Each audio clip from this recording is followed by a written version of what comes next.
Hey, Shalom Yahab Hashem Yahushai Barakathum to all the brothers. Shalom Yahab Shamar Ilathah Hashem Yahushai to the sisters. This is the ISUPK side of Long West 125th Street, Harlem, New York, under Commander Juliana.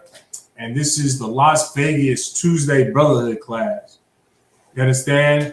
Today we're doing a continuation from last week. I feel like this topic here is a topic to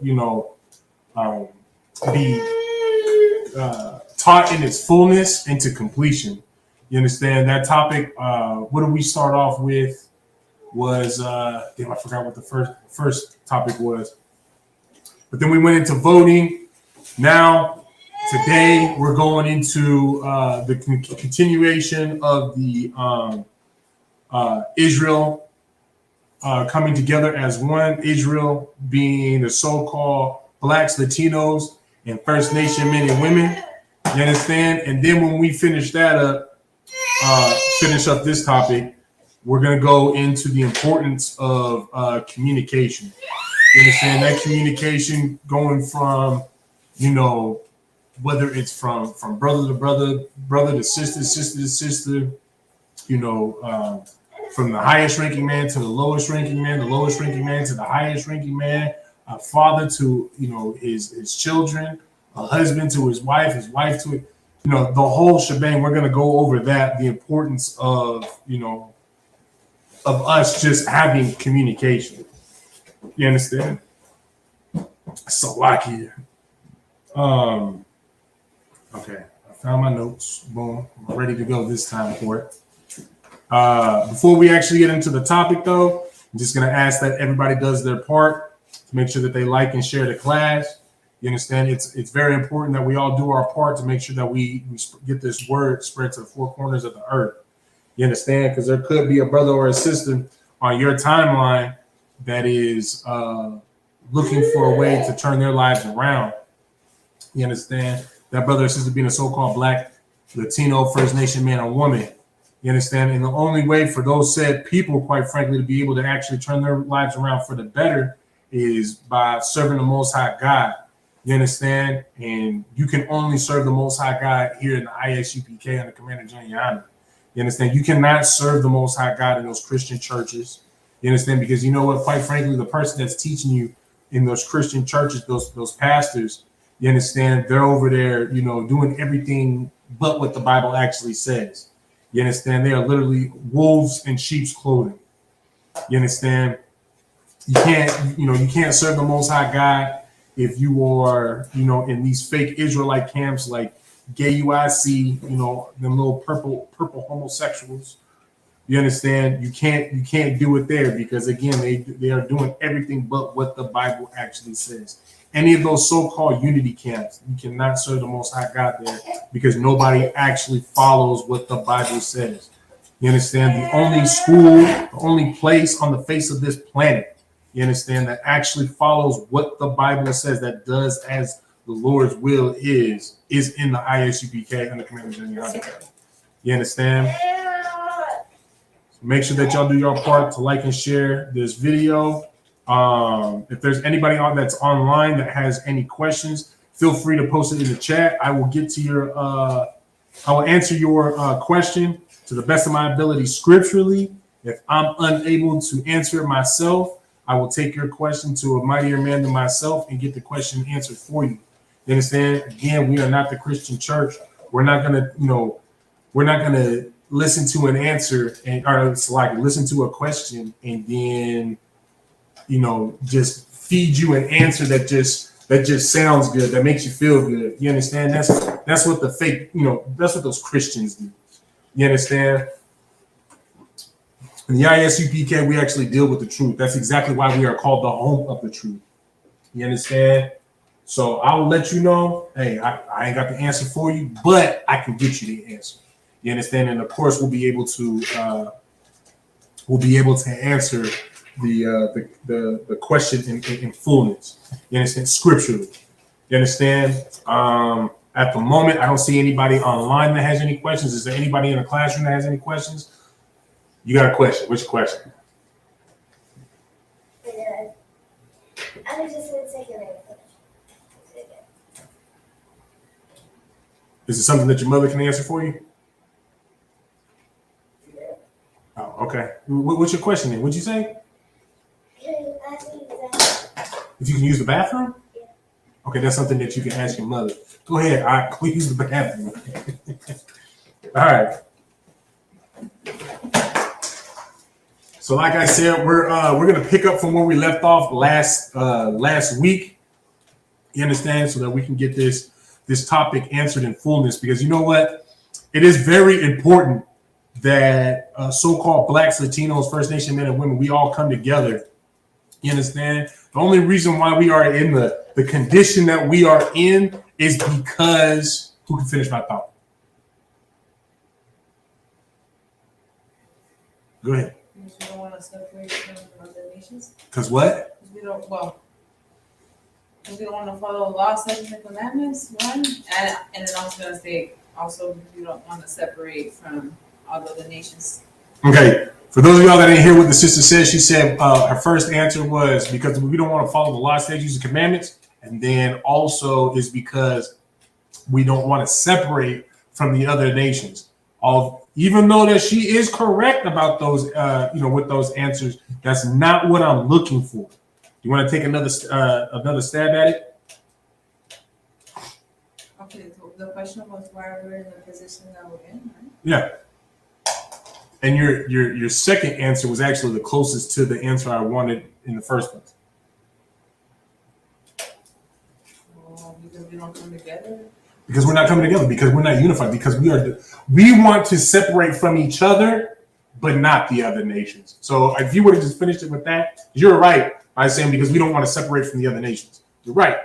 But who are we separating from? Is our own. We want to separate from our own people. You understand? When the Most High God wants us to be one, He wants us to be unified. That is literally what part of what Yahweh's mission was on when He was in the flesh. When He was on earth, you understand, was to show brotherhood. You understand, to give, of course, to show us the spirit of the law. You understand, and that spirit of the law is for us to prefer our own and to separate from the others. You understand? That's why it says in Deuteronomy 7:6 that the Most High God says that we are a holy people. What does it mean to be a holy people?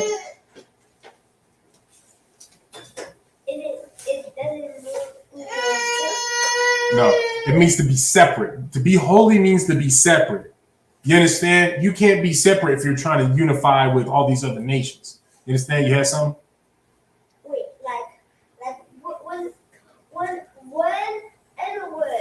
what Christians, Israel has to be separate, right? Separate from Christians, exactly. You're not supposed to be like Christians. Exactly. And see, look, this is a 7-year-old boy who understands this. You understand? Where do you know that from? Where does it say that you're supposed to be separate from Christians?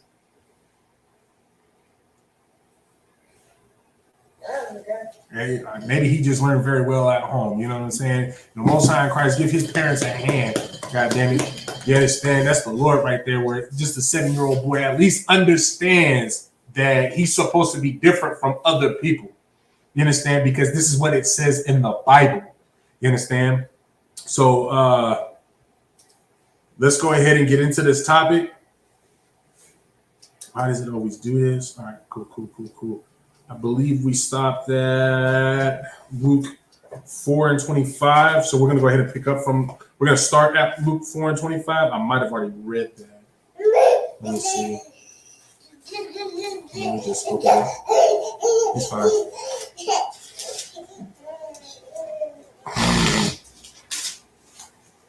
me see.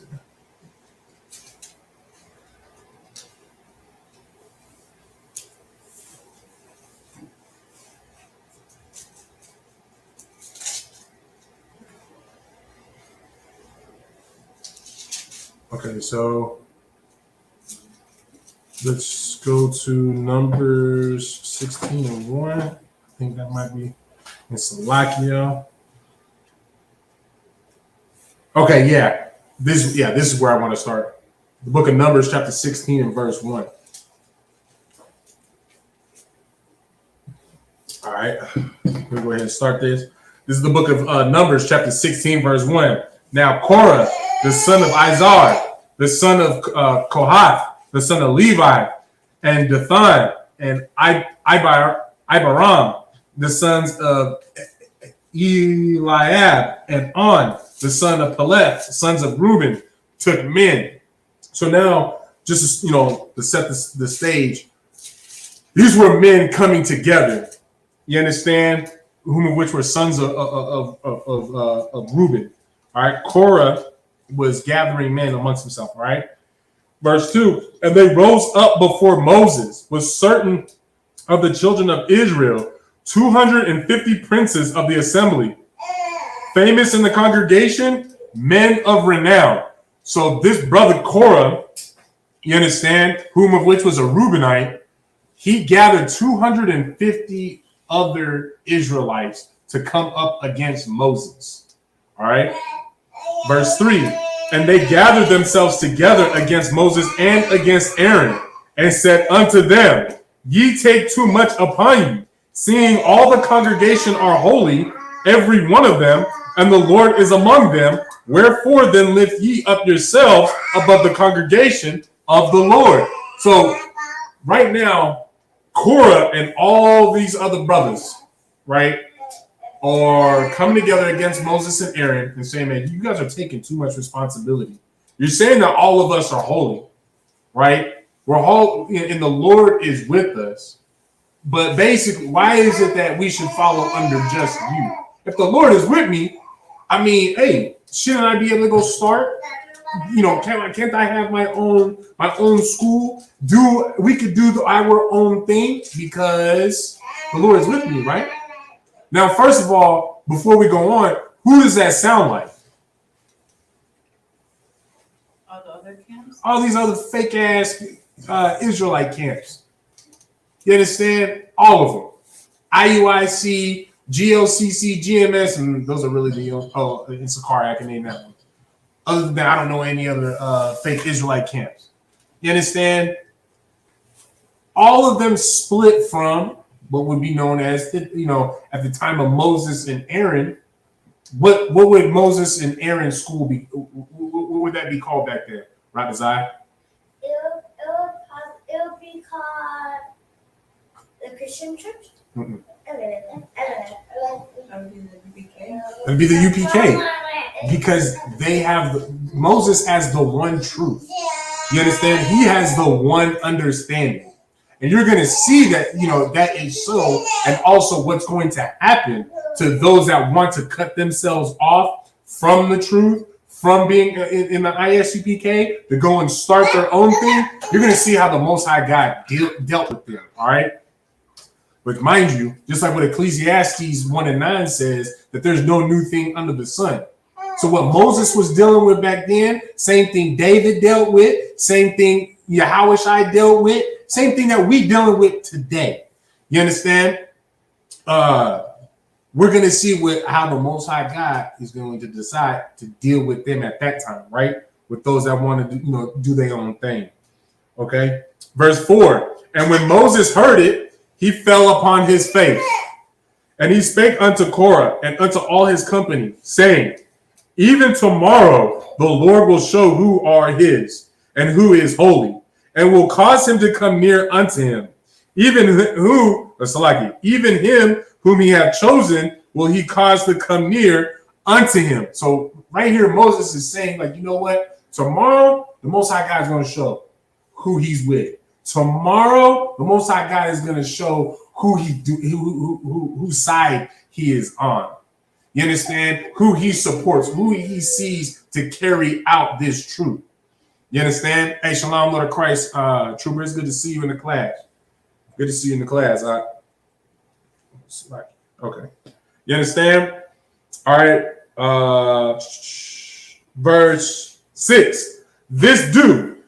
Take you censers, Korah, and all his company, and put fire therein, and put incense in them before the Lord tomorrow. And it shall be that the man whom the Lord doth choose, he shall be holy. Ye take too much upon you, ye sons of Levi. You understand? Verse 8, and Moses said unto Korah, hear, I pray, ye sons of Levi. So like verse 9, seemeth it but a small thing unto you that the God of Israel has separated you from the congregation of Israel to bring you near to himself to do the service of the tabernacle of the Lord and to stand before the congregation to minister unto them. And he hath brought thee near to him and all thy brethren, the sons of Levi, with thee. And seek ye the priesthood also? For which cause both thou and all thy company are gathered together against the Lord. And what is Aaron, that ye murmur against him? And Moses sent to call Dathan and Abiram, the sons of Eliab, which said, we will not come up. But let me see what I want to skip down to so we can get to the point, Salakia. The point of the class, at least, Salakia, you know.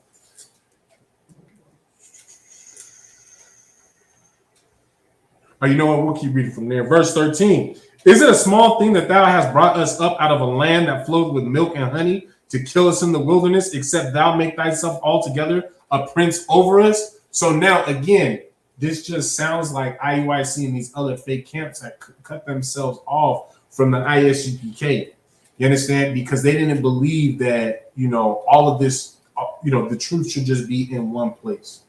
You understand? This is a direct similarity to what we have today. I see you. What we have today, which, you know, all these fake Israelite camps where they call themselves unity camps, because they're split from the truth. They can unify amongst themselves, but can't unify themselves with the truth. You understand? And they want to find any and every excuse to say, why do you deserve to be the home of the truth? When, quite frankly, where the home of the truth came from, that's how you were able to see Egypt destroyed. That's how you were able to see the Red Sea part. Y'all understand?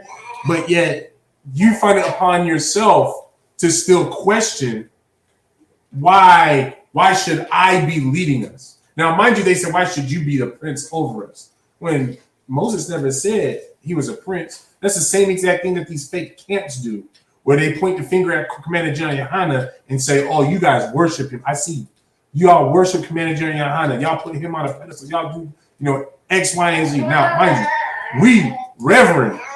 We what's the word? We honor. So like we honor Commander General Yohana for what he has done. Just like how these Israelites right here should be honoring Moses for what he did. Moses got Egypt destroyed for you. You understand? Commander General Yohana held on to this truth for you. And that deserves honor, just like Moses deserved honor. Just like Commander General Yohana deserves honor from you. Y'all understand what I'm saying? I know y'all had your hands up. Give me 1 second. All right. And then, of course, they're complaining like, man, y'all took us out of this great land just for us to die in the wilderness. You understand? Where when they started falling off from the ISUPK, they got upset that they quit their job. They did all of these things on their own, some. You understand? Grew out their beards and everything like they were supposed to. You understand? And they said, well, I did all of this for you when I had an okay life before I started, following you. Before I started following the ISUPK. You understand? Same, but different, but still same. You understand that? Sis, you got a question? Oh, I was gonna ask, they also had issues with like rank, because when he asked that question, could that have been implied? Okay. I'm not 100% sure just yet that rank was actually established yet. I think that's a little bit further into numbers. I could be wrong, but there was still at least some sort of establishment of leadership, of course, because that's why they're coming up against Moses and Aaron, where Moses is first in command, and then Aaron is second in command, because Moses had an issue with speech.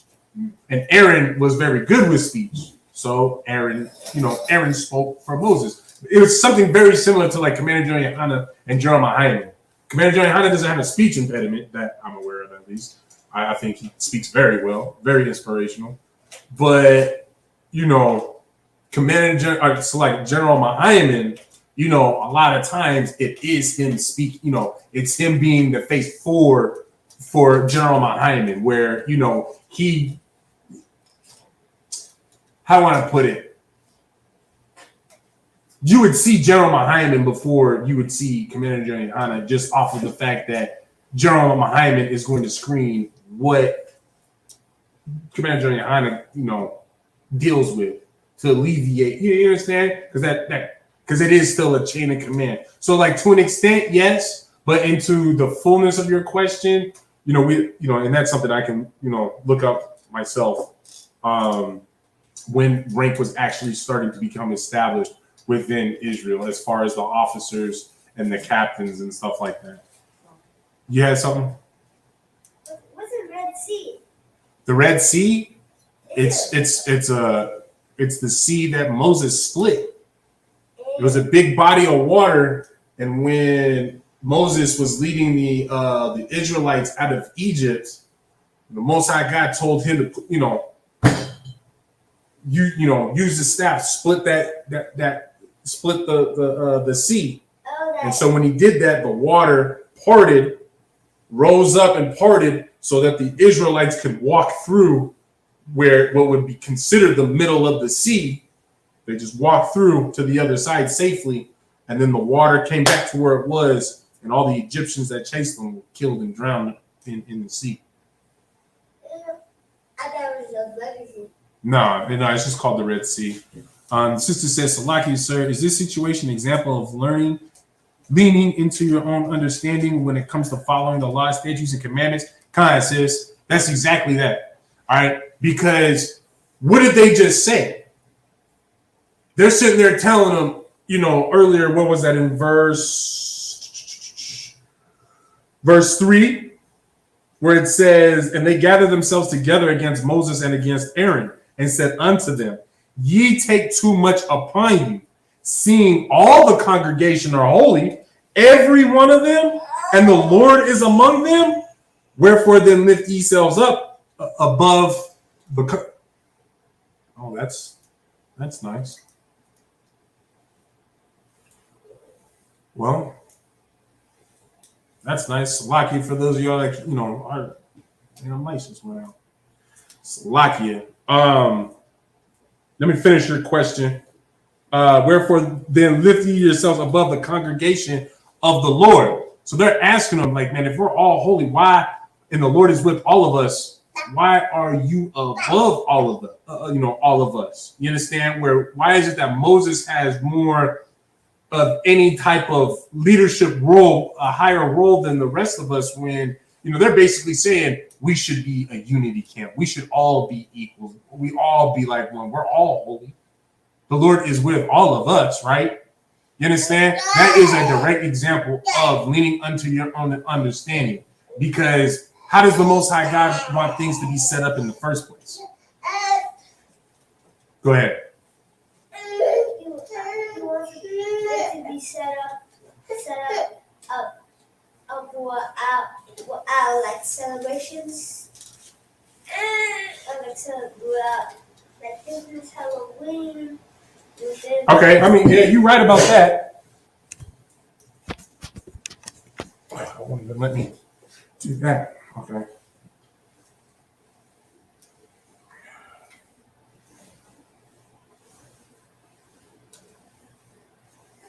And he wants it to go in the right way.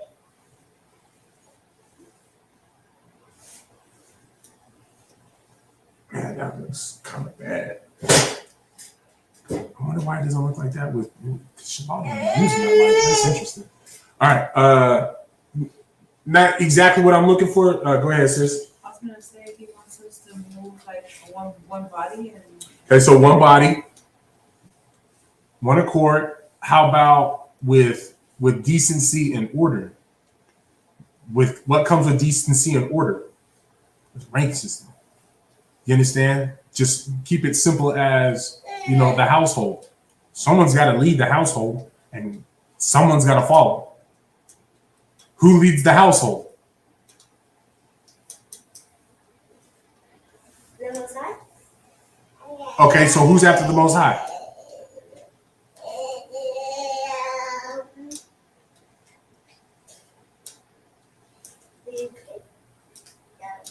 I mean, you close. That's a good guess. Well, I mean, not necessarily a guess, but that's a good answer. It's the Most High, it's Yahweh Shai, and then it's the man of the house. Everybody else under the man follows him. The woman and the women, and the children.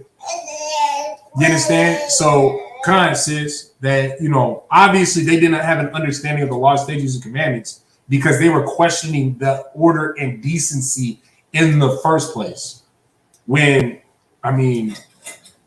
isn't it Moses that's the one that's being dealt with, that the Most High God is actually talking to tell y'all goofy asses what to do? Hey, I'm about to blow this goddamn African booty scratching ass Egyptian mother out the water. Y'all do this on this day, be here, do as I say, you won't be afflicted by the destruction that's coming their way. Guess what? Moses let them know, those who listen, guess what happened?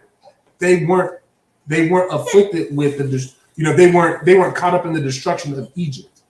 You understand? Because they follow Moses.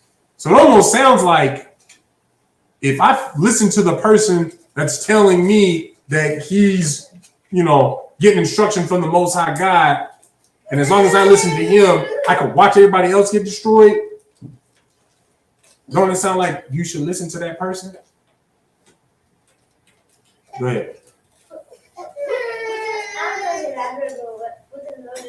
What does Moses mean? What does Moses mean about what? What does it mean? I don't know. I think he means who is Moses. I think that's. Oh, who is Moses? That's a person. I got it, sis. Moses is the brother who led the Israelites out of Egypt. Moses is one of the great leaders of the Israelites. I thought it was just commandments. That's all. No sweat. No, that's a brother. The sister Imani Hamilton. Let me know if I answer your question. If you need me to expound on more, just let me know what part you need me to expound on to make sure that I answer your question to the fullness. All right. But either way, just let me know whether or not I answer your question or not.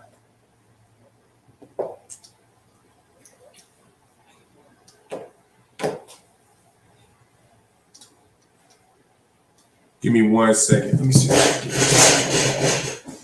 All of a sudden, it don't want to turn on now. That's crazy. There we go.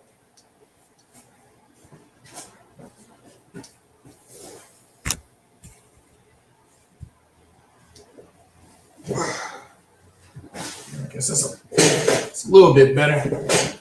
I guess I'm not as bright skinned as I thought, man. I'm actually kind of blending in a little bit. I really feel like Judah now. It's like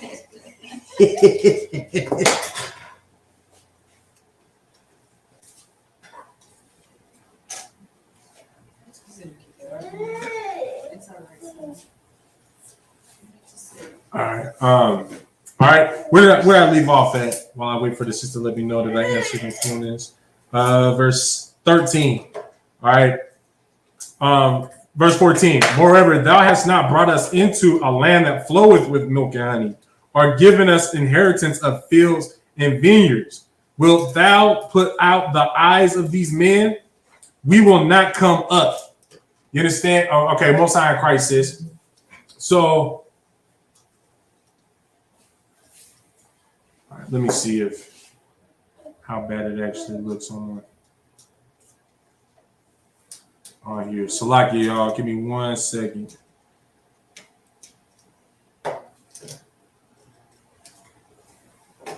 Okay, it don't look too bad on there. It just looks bad on here.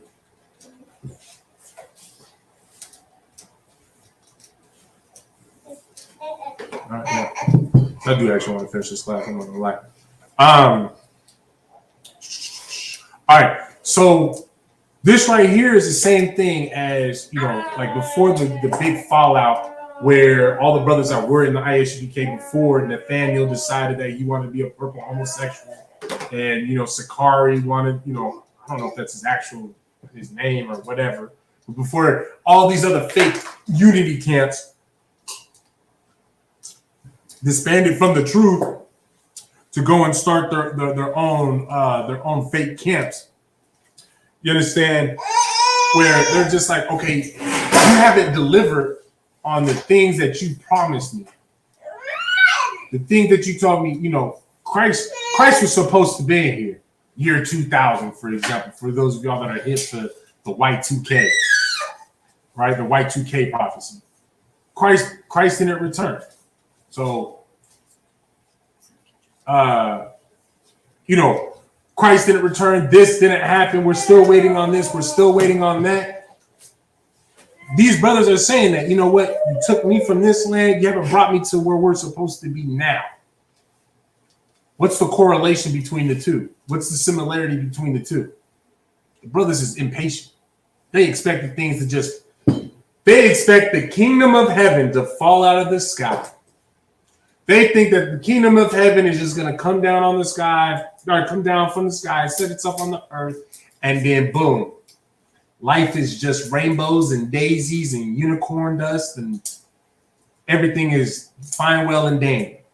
It's going to be like living in your favorite happy-go-lucky cartoon. You understand? Go ahead, young man. They're probably thinking the things are just gonna do stuff if it never should happen. Right. All right. If you got questions, you can raise your hand for questions. Okay. All right. Verse 15. And Moses was very wroth and said unto the Lord, respect not their offering. I have not taken one ass from them, neither have I hurt one of them. And see, now Moses is pissed. I mean, I ain't do nothing to offend these brothers. I don't know what the hell that goddamn issue is. You know what I'm saying? And then Moses also said to him, he said, man, you know, Lord, don't respect our offering.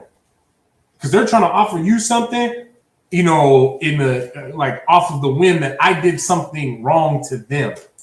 You understand? So, you know, Moses is letting the Most High God know, you know, hey, this is what's going on. They acting like I trespassed them, but I didn't. All right. Verse 16. And Moses said unto Korah, be thou and all thy company before the Lord, thou and they and Aaron tomorrow, and take every man his censer, and put incense in them, and bring ye before the Lord every man his censer, 250 censers. Thou also and Aaron, each of you his censer. And they took every man his censer and put fire in them.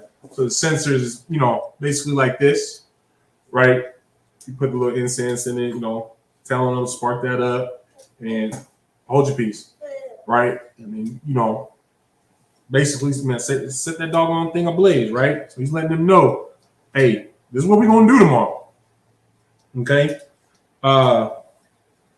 And put fire in them and laid incense thereon, and stood in the door of the tabernacle of the congregation with Moses and Aaron. And Korah gathered all the congregation against them unto the door of the tabernacle of the congregation. And the glory of the Lord appeared unto all the congregation. And the Lord spake unto Moses and unto Aaron, saying, separate yourselves from among this congregation, that I may consume them in a moment.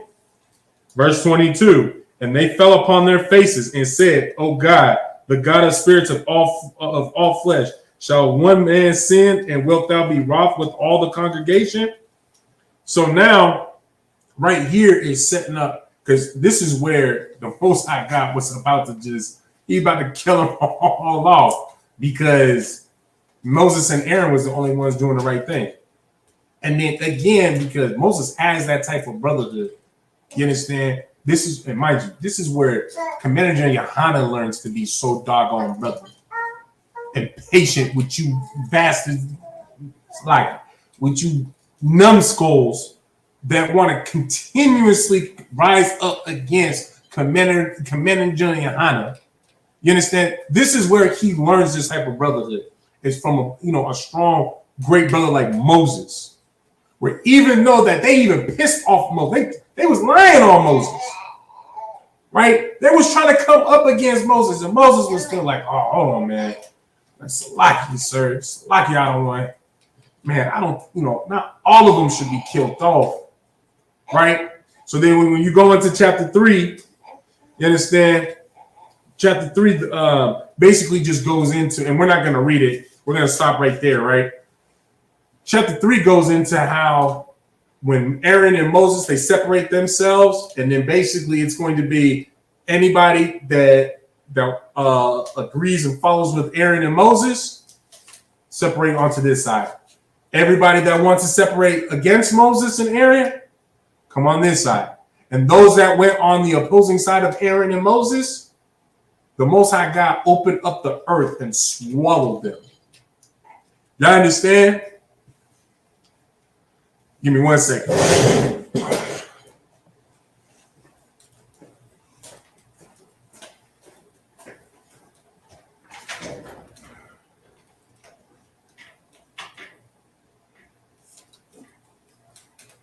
Sit down.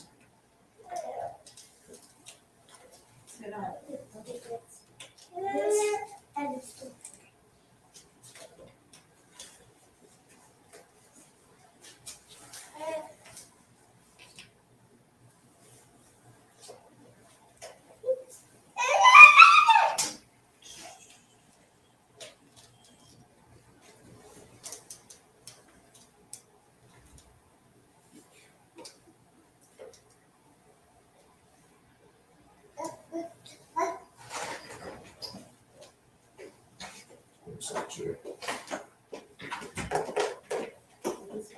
Yeah, that's fine.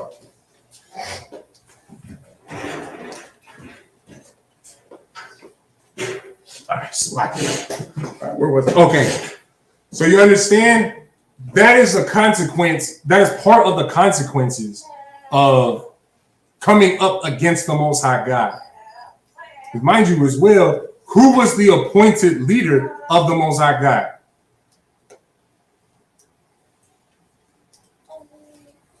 I just have a question. All right, which question? Does it mean let's say open the earth and like the earth swallow all the people, right? Mm-hmm.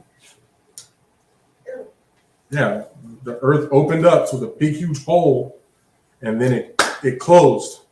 All those people fell into that hole, then the hole closed back up and swallowed them. You understand?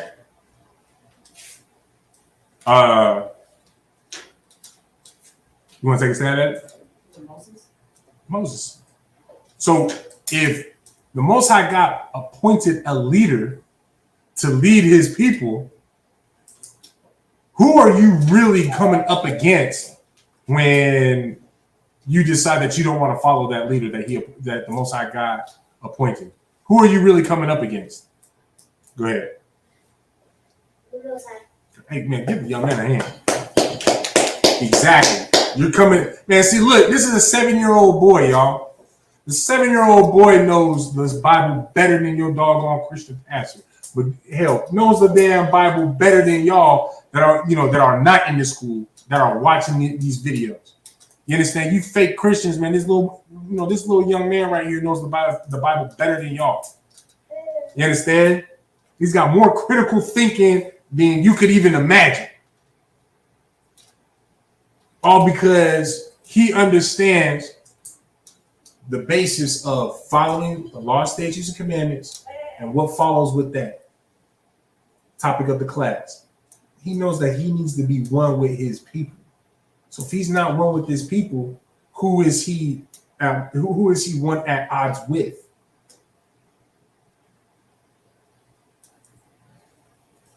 The Christians. No, the Most High God. No sweat. No, I tried to trip you up. It's okay. I did that on purpose. I've been really impressed if you got that right, though. But still, Y'all understand that? I pray that y'all understand. All right.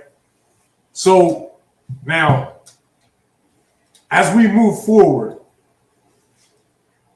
we see that these prophecies are unfolding. We see the things that are transpiring in this world right now, right? So we know that this time in this white man's world is coming to an end, as it is written. You understand? That is what the prophecy says. When we are in the time of Esau's kingdom, we're in the end of times. Well, quite frankly, we're in the end of times of those end of times. Y'all see it. Y'all be watching the news. I know that y'all do. I know that y'all be seeing a lot of the things that that be going on between the celebrities, the wars, the famine, the pestilence. You understand? All of these things are coming at an accelerated rate. I see. You understand? Because why? It's all about the end. So when it's all about the end, now mind you, with Moses delivering, with Moses and the Exodus, couldn't you basically say that was the beginning of the beginning, basically? At least of, the Israelites becoming a nation, right? Right? And look at how they got dealt with in the very beginning. Now, when we come up into the, while we're in the very end, how do you think things are going, how do you think things are going to be for those fake Israelites that want to come up against us? Mind you, come up against their own. Or like what the, what the young man had just answered, ultimately you coming up against the Most High God. How do you think you're going to get dealt with in the end when you've had plenty of time to get things figured out? Plenty of examples for you to, look at and say, you know what? I need to quit effing off and get my together. Because, I want to keep being a drug dealer. The Lord gonna put some goddamn fentanyl and lace it up with my weed or whatever the hell that y'all doing. And now you're gonna get killed in your own sin. You want to keep on being a homosexual. You understand? I'm not going to comment on it. On the Colorado shooting itself. Aside from, this isn't the first gay club that got shot up. And it seems like there's a little bit of a pattern that every time that they have a new little, every time they take another great step to big up themselves, but put us down further under their heel that much more. It seems like one of them don't like being up on a pedestal and starts killing them and starts shooting them. Because when was that last one? It was maybe like a year or two ago. I think it was in Florida. I believe it was. They had there was a gay club that got shut up in Florida or whatever. I mean, those people that got shot and killed at either of those gay clubs, you know what would have saved them that day? I mean, you could start with that. But what reason would they not be there? Huh? They weren't homosexual. They weren't homosexual. You want a homosexual. You want to be in a place of wickedness, right? Simple as that. Go ahead, man. They were one of them. Yeah, I don't have a Christian anymore because Okay. they're invested. All right, no sweat. All right. Let's get moving. But y'all understand, you coming up against where the truth came from is coming up against the Most High God. You starting your own little, honestly, it is gay. It's so goddamn gay. You might as well just say that you're a Christian. You're a Christian unity camp. That's why I call them purple homosexuals JUIC, Judas United in Christianity. They just like Judas because Christ had a goddamn warrant. And what did Judas do? Turned his ass in for some fucking for 30 shekels of gold, 30 shekels of silver. And what does JUIC say in their camp speakings? If you have a warrant and we find out, I'm turning you in because we can use that money to build ourselves. They would turn in Yahweh Shai Mashiach. They would turn in your king because our king had a goddamn warrant. You understand? And of course, I mean, at the end of the day, what is Christianity all about? I mean, it's all about great wealth, the blessings of wealth. I mean, hell, isn't that what your Christian pastor shows and displays in the midst of him teaching? Because he just got a new jet, and $1,300 shoes, and it just paid off his car right off the lot, $56,000, right? All that doggone money, right? JUIC, Judas United in Christianity. That's all of the fake Israelite camps. All of them. They're all Christian, united amongst themselves. They would sell each other out for whatever lust they desire in a heartbeat. And you as well, Black, Latino, First Nation man or woman. You understand?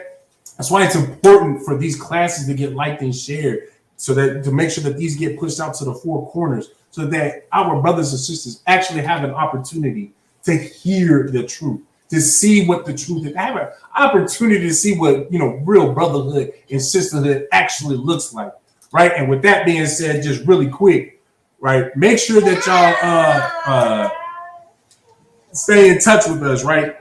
December 1st through December 4th, we got the West Coast Las Vegas Cookout. You understand? We're gonna have General Mahayaman doing a scripture breakdown class on Thursday, followed by the One West Radio, hosted by Captain Gadalhar. Friday, we're gonna have a doggone, we're gonna have our camp speaking from, I believe it's 12 to 6 p.m. Then after that, I guess hey, we got an Airbnb for a little kickback party.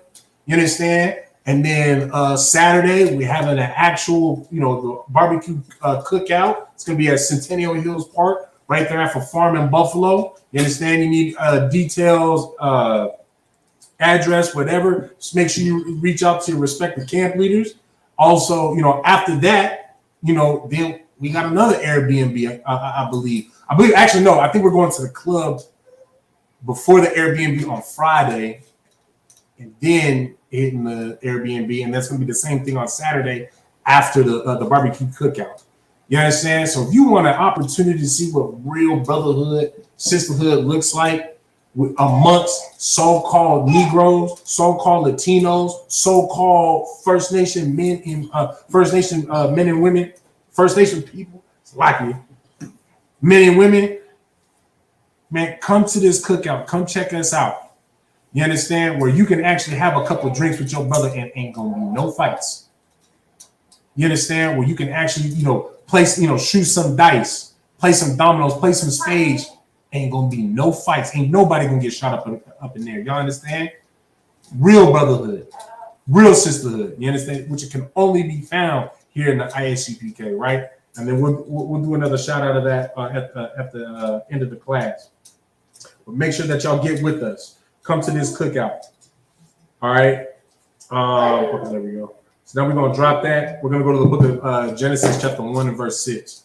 The book of Genesis chapter 1 and verse 6. Wait, what? I knew that looked funky. No, that's not where we're going. It's a lot here. Give me 1 second. 12 and 1.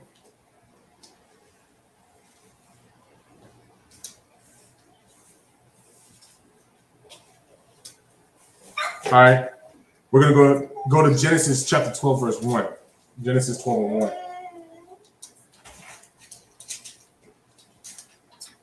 All right. So y'all got to understand this. Today, Blacks, Latinos, First Nation men and women, our separation is basically over. Aside from we're in the time of our last separation.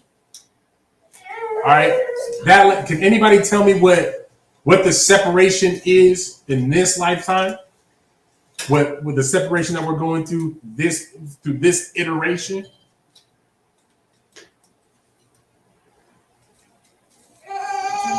Isn't it destruction?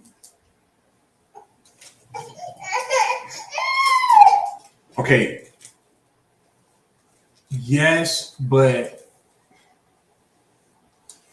no. I'm trying to think how I need to ask the question.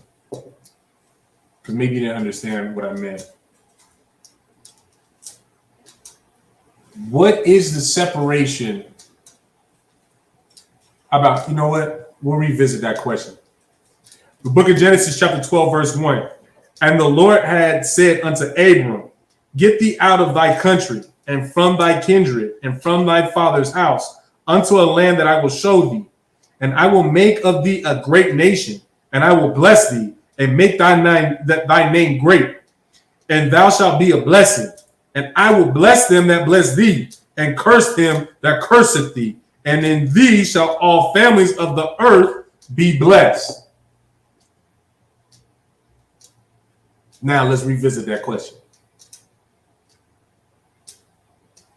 Because right here, who did Abram at the time, who did Abram just get separated from?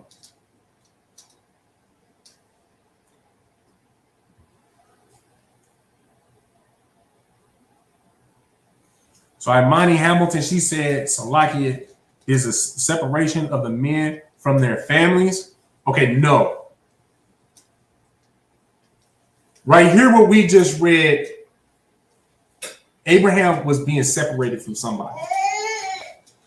And up until a certain point, there is a division and separation. And it all starts from the very, very beginning, which is Adam.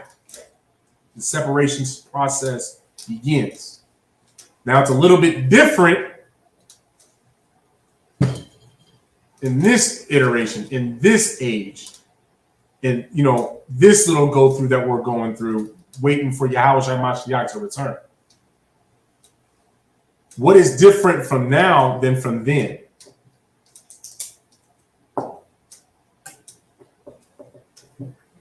ahead. Was it harder to is it harder to separate from other nations now than there was before? No. What was the separation at the time of Adam?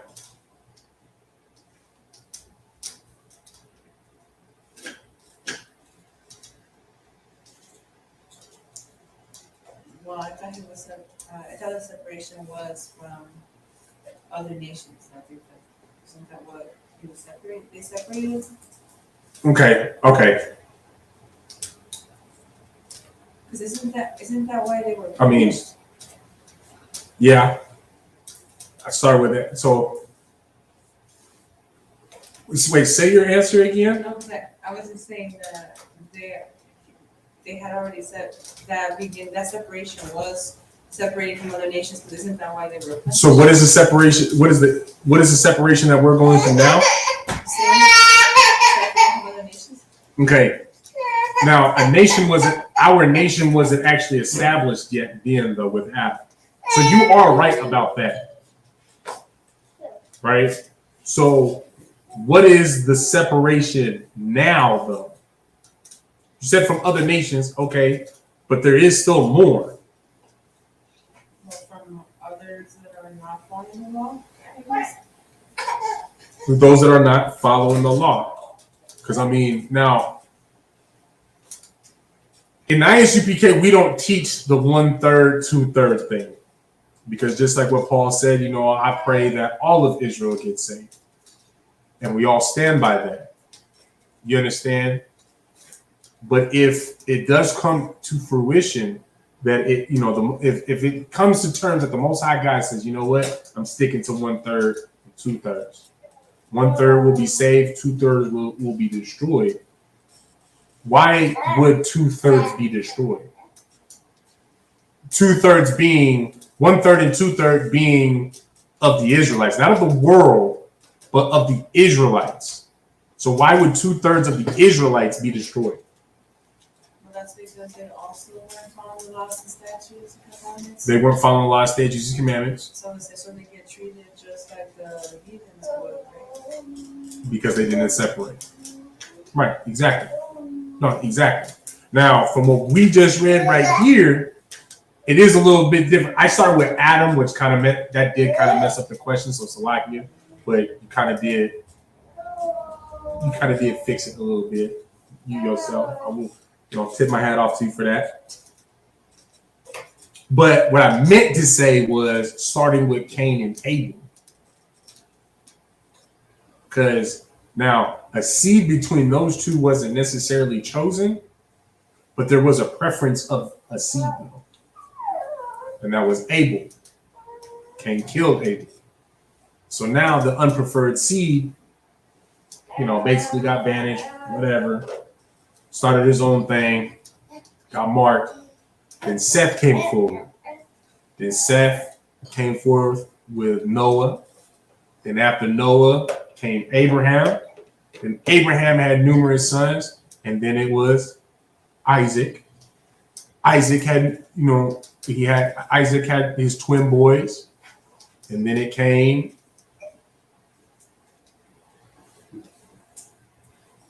Jacob. It was Israel. So it became a separation of the seed, which technically, that was also the same thing going in with Adam. Adam's seed was still chosen. Adam was a totally different seed, a different family than everybody else that was on the face of the earth. You following? So his seed was chosen, and that's what I was getting at with it. You understand? Because the nation of, you could say the Adamites, there would have been a nation of Adamites had Adam not fallen for Eve's nonsense. You understand?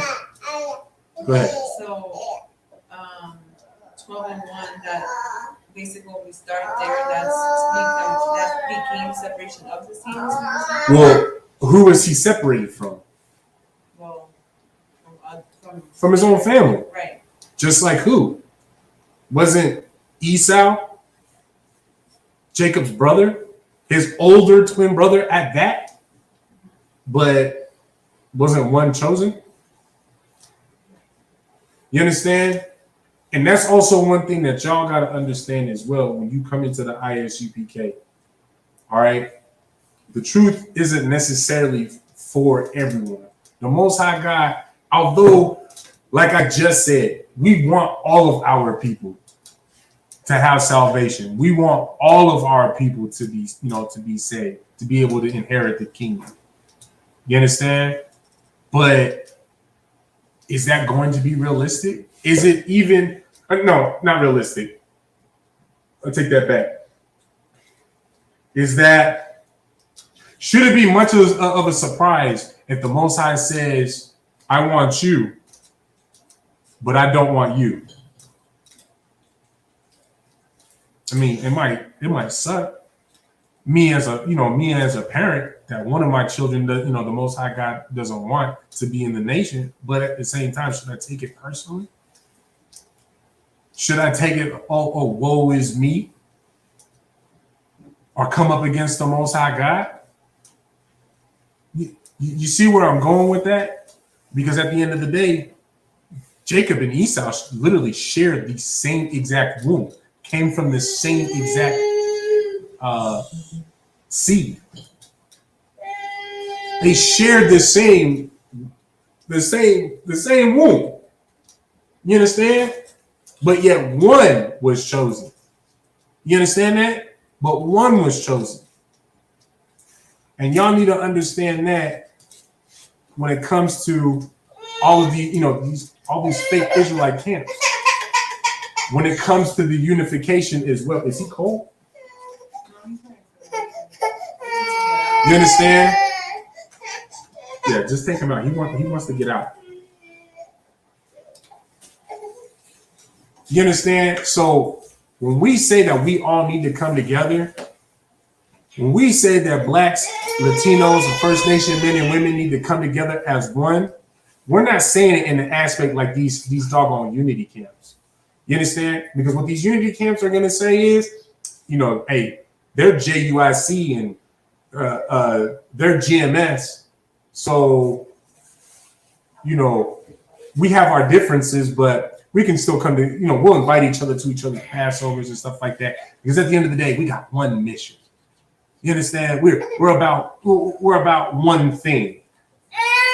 When that's not what the Bible is about. That is not what the Most High God is about. It's one accord. You can take him aside.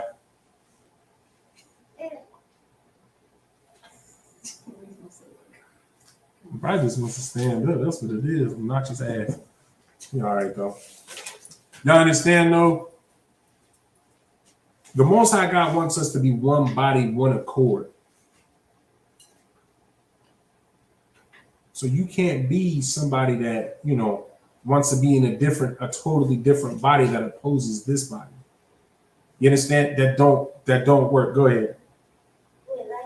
Like you're like saying when somebody wants to switch bodies with you because you got chosen it. What do you mean switch bodies? Like what's it called? Like they want to make you to not get chosen, that they can be chosen. Okay, like you almost got it, you almost understand it, but you need to be one body where you're really good at playing Fortnite. I'm not good at playing Fortnite. But we got to win a bunch of games today together. Okay? So I'm really good at playing Apex Legends. So if you play Fortnite, I play Apex Legends, we can win more games that way. Because now, you can count yourself as the left hand and I'm the right hand. You're getting this work done, I'm getting that work done. So that when we come together to make the same points. Do you understand that?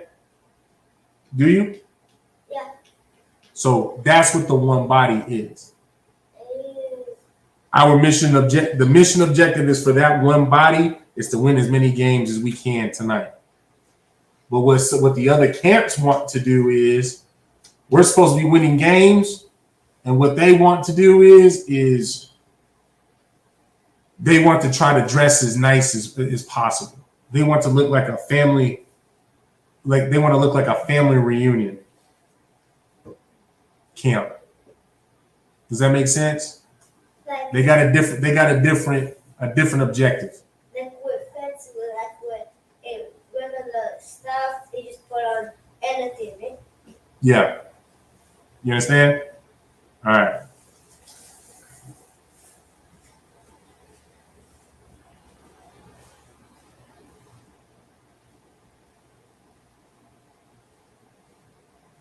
Oh, damn. All right, so now we're going to drop that. We're going to go to the book of Exodus, chapter 24, and verse 3. Book of Exodus, chapter 24, and verse 3. You want to hear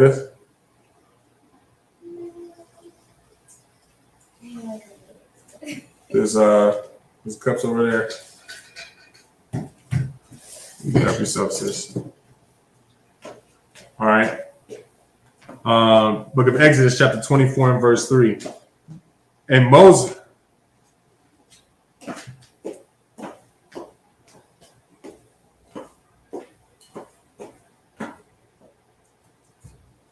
So like y'all.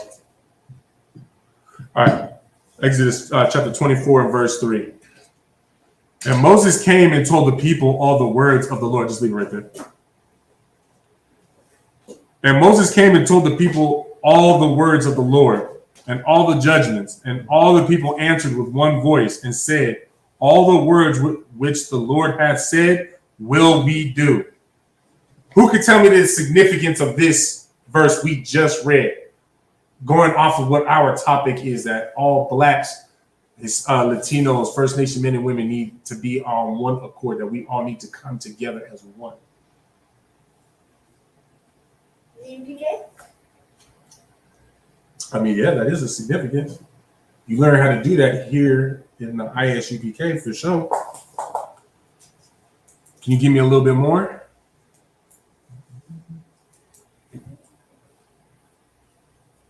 And the Most High?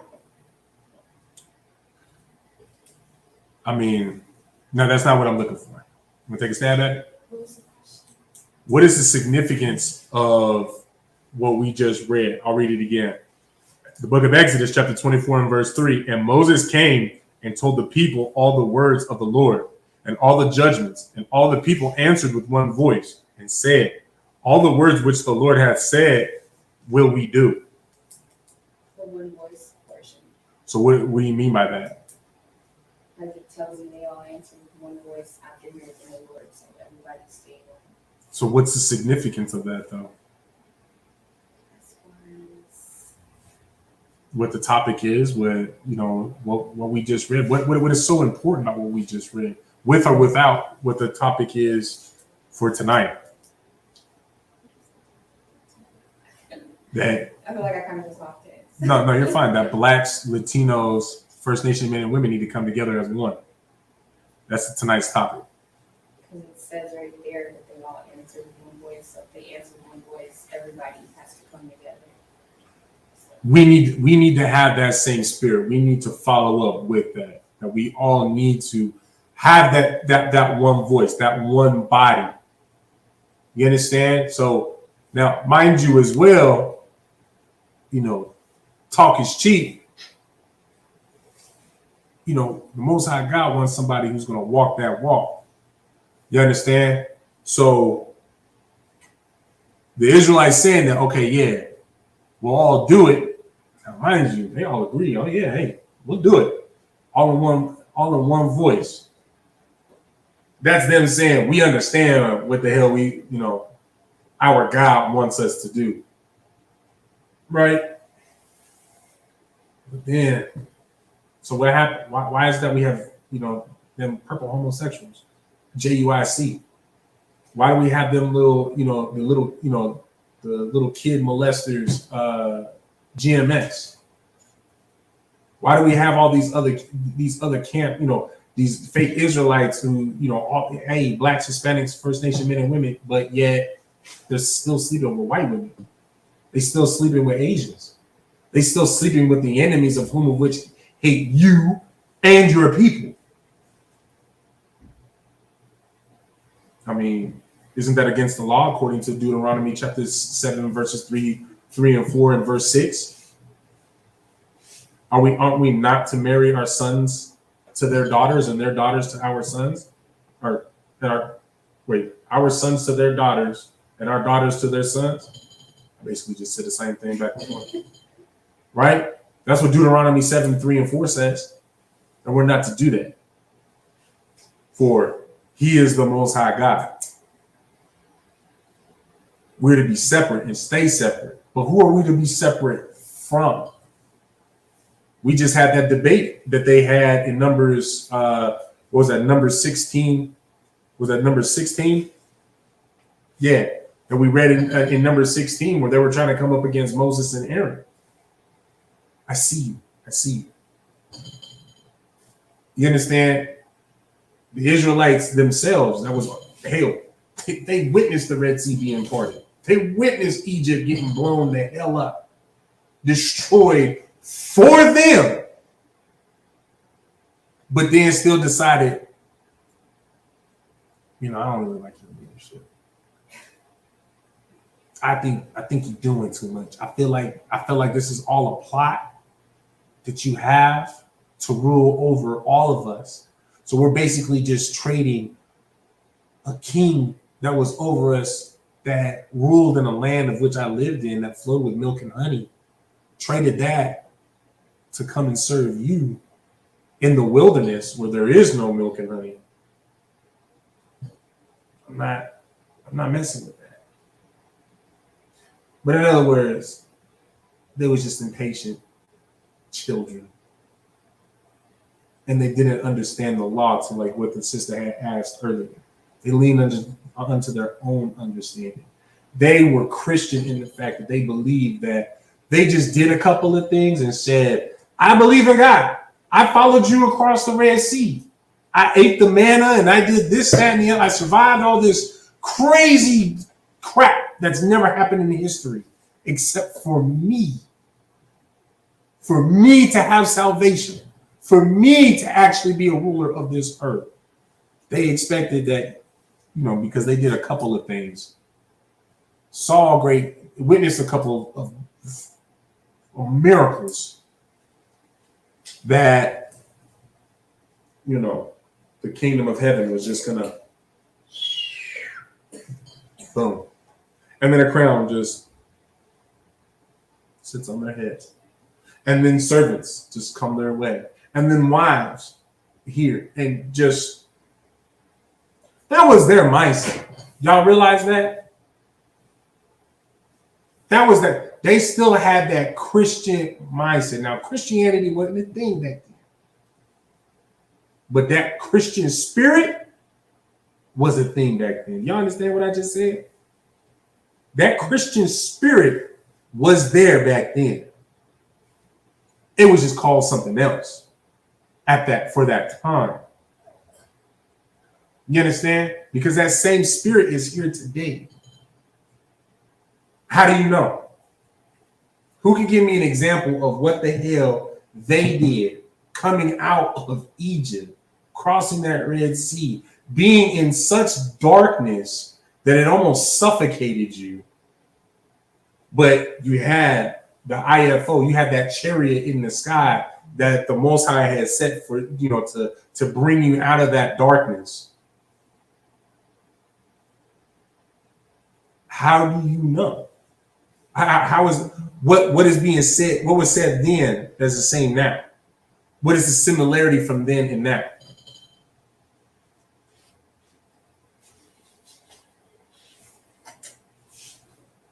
Come on, sis. You've been a little bit more recent to a Christian church. You should be able to tell us how the Christians are now. Okay, but how? As far as what is the similarity from the Christians from today? And basically explain to me the Christian spirit that existed at that time. it was more so like we can do a few things and we should still be rewarded for it type of nature. Okay. So Can you tell me what like some of those few things are? like in present time? Yeah. And this is the thing. When you explain for what's going on today, you'll explain what happened then. There was no accountability. That makes sense. Like Okay. you're allowed to go into a church and do whatever outside of it, come back and no one checks you. There's no type of accountability there, and there's no type of Okay, I want you to stay on what you just said with the accountability. You can do whatever you want outside of the church and come back in, right? So what do Christians believe that they have to do to think that 6 days, or technically 6.5, 6 3/4 of the week, I can do whatever the hell I want, but them 2 hours, whatever time frame that they go to church on Sunday, what is it that they have to do that gives them that clear conscience? Put your hand down. I don't want to say it's ask for forgiveness because I mean, of course, you're allowed to do so, but that's enough. And then it's So it's just asking for forgiveness and that's it? The slate is wiped clean. Okay, no sweat. I mean, hey, I just assumed that you knew a little bit more than I did because I know you've been to a Christian church a little bit more recently, a whole lot more recently than me. Months ago? I mean, yeah. I mean, we hit, we've hit Bible studies, but they won't even freaking talk to us. But I mean, they sit there and try to tell you that all you got to do is just profess that, you know, Jesus Christ is your Lord and Savior, and that you are washed in the blood of Christ, and now they got a clear conscience. That's for like newcomers. The actual like believers, you're past that. So I mean, okay, but again though, what keeps that clear conscience though? Because see, at the end of the day, I'll say this. The blood of Christ did wash me of my sins. You understand? But they washed me of the sins that I have done, not of the sins that I would do. Do you understand that? That makes sense. So any sins, any blood that I put back on my hands going forward, that's on me. Christ didn't die for that. Christ didn't die for you to do whatever the hell you wanted to. Christ died for an opportunity for you to see that, you know what, an innocent man loved you enough to give up his life so that you would stop being a homosexual, so that you would stop being a drug dealer, so that you would stop being a whore, so that you would stop doing things that offended the Most High God. You understand? I understand. It's just like this space is just they don't teach it that way. So Okay, but let me ask you this then. You boil it all down, isn't that what they teach? they do, but like you said, like you ask for forgiveness and then you move forward the proper way. But on that end, you ask for forgiveness and if you fall short, you ask for forgiveness and you continue a pattern. Does that make sense? No, right. And so Yeah. that's ultimately what I was saying though. So there is no real Christian believer. Well, no. It's just a different God. Nowhere is it in here in this Bible that what they do in the Christian church is ordained by God at all. That's just ordained by the white Jesus that they conjured up, but it's not written anywhere here. You understand? So I mean, ultimately, it's just as long as because you look at Catholics. What are the Italian mobsters? They're Catholics. What were they doing all throughout the week? They gave their mother what I think Catholic Mass is like. Oh God, man, that day was so brutal for me. I went to Catholic Mass one time. I was mad as hell. I let my friend talk to me to spend the night that week. I'm not even going to front. I think it was like 4 or 5, maybe 6 hours. Listening to them talk like that. Like, man, get the hell out of here. This is stupid. You understand? They do that for their mothers. They sacrifice 4, 5, 6 hours, however long it is, for their mothers. Then for them to have a clear conscience. Hey, excuse me, Father. Yeah, we need to do that little private talk Hail Mary thing. And they sit there and say, yeah, man, I just killed 15 men, raped 3 women, beat up 2 kids, stole this, did that, confessed damn near all offenses of 600, all the 618 laws that don't pertain to them, mind you. Remember that. Confess to all their sins, but yet, as soon as they leave, they're going to do it all over again. That's them professing themselves, asking for forgiveness. Yeah, they're kind of the same. So, No, it is the same. It's same. They just do it a little bit of a different way. yeah. You know what I'm saying? So now you go back to what they was doing in the wilderness at that time. It ain't no different. Oh, listen, I followed you. I followed you out of Egypt like you told me to do, so I wouldn't die. I didn't die. You were right. But where is this land of milk and honey that you promised me that I would have? Where is it? Now, we all know that the kingdom of heaven doesn't come with observation. You have to put your hands to work and build it. That's how we'll have the kingdom of heaven. You understand? That's why it's important. All the things that we do in the ISUPK are so important, because every brick that we lay down is one brick closer to us having the kingdom of heaven here for us to see with our own eyes. You understand? You understand what I mean? So, but we have to be able to separate from that just nonsense of thinking that we are entitled to shit. You really think that your life is yours? That your flesh belongs to you? When at the end of the day, majority of y'all are ruled by your flesh. And you think it belongs to you? You are a slave and a prisoner to your flesh. That's why you can't stop eating pork, shrimp, crab, lobster. That's why you can't stop smoking crack, smoking cigarettes, smoking weed, smoking whatever the hell that you want to smoke. That's why you can't stop being a whore. That's why you can't stop sleeping with whores. Because you are enslaved by your flesh. And you get justification because you profess that that God, that Christ is your Lord and Savior. You understand what I mean? That's what they did back then at the time, with Moses and the Exodus. I mean, I followed you. But now you got me out here. I'm starving, dude. Like, you brought us out of the land of milk and honey for what? Yes, what I'm saying? No. Oh, okay, no sweat. You brought me out of the land that we already had, that we already lived in with, that was filled with milk and honey for what? Again, upset because they're not getting immediate results. And that's why it's important for y'all to come into the ISUPK so that you can be taught and have some goddamn patience and learn that things aren't just going to be handed to you. Y'all, and today, I know what part of the issue is, right?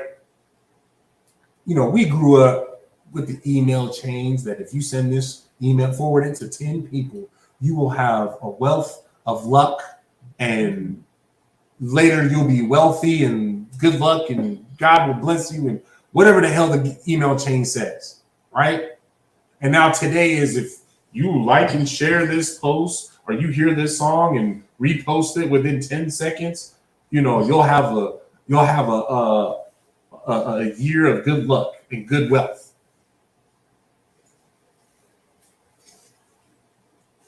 What I find funny is when y'all sit there and are so quick to like and share and keep reposting that shit, forwarding the email chain. Why do you keep doing that? You never give up on that. But you gotta suffer and endure for your God, mind you, for your people. You go through maybe a day or two, and you're like, man, fuck this. Where is this kingdom of heaven that was promised to me? You said promised. Where is I don't see it. So quick. But you hold on to that goddamn and forwarding messages. You hold on to them reposts. Reposting songs and whatever they do. That's the spirit of Christianity. That Christian spirit has been here before Christianity was called Christianity. You understand that?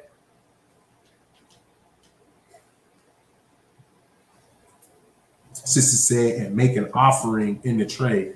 And you know what? That offering in the tray, y'all realize how pagan that is? How pagan that custom is? Y'all realize how pagan that is? That tray offering? Where you listen, the tithing, the biblical tithing was not a tray that was passed around. It's something a tithing is something that you gave to the priests. You understand? Or at that time, at the time of Moses, the Levites, because their job was to be a Levite, was to be a priest. So this is how they lived. They were sustained by the people.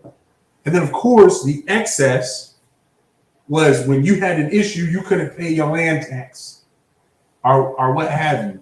And it's like, so they about to come take my land, take my livestock. What am I going to do?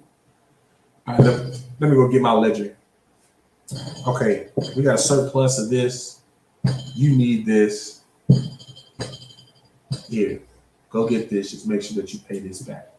And mind you, the law says that we're not to have usury over our own. So when I lend you that 150 silver shekels that you needed so you didn't lose your land and your livestock, guess how much you had to pay back? Huh? None. No, come on now. You still fucking with the church's money. You know, it's still a lot of money. How much? No. What you borrowed is what you pay back, not a single penny more. Y'all, hold on. And it's not to hurt anybody's feelings. I know you don't know. Do you know what usury is? It's interest. So did you know that according to the Bible, usury is unlawful to put against your own people? So if they're an Israelite, you agree to give them $100, 100 shekels of whatever.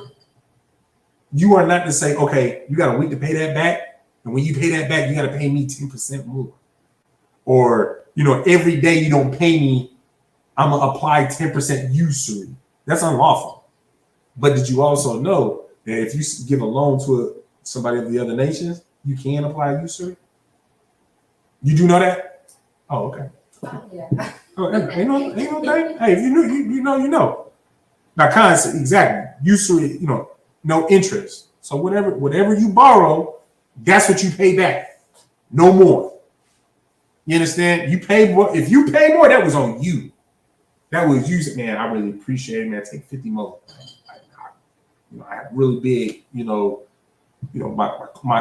crop yield was even bigger than what I expected. So, man, take a little bit more because first of all, you bailed me out.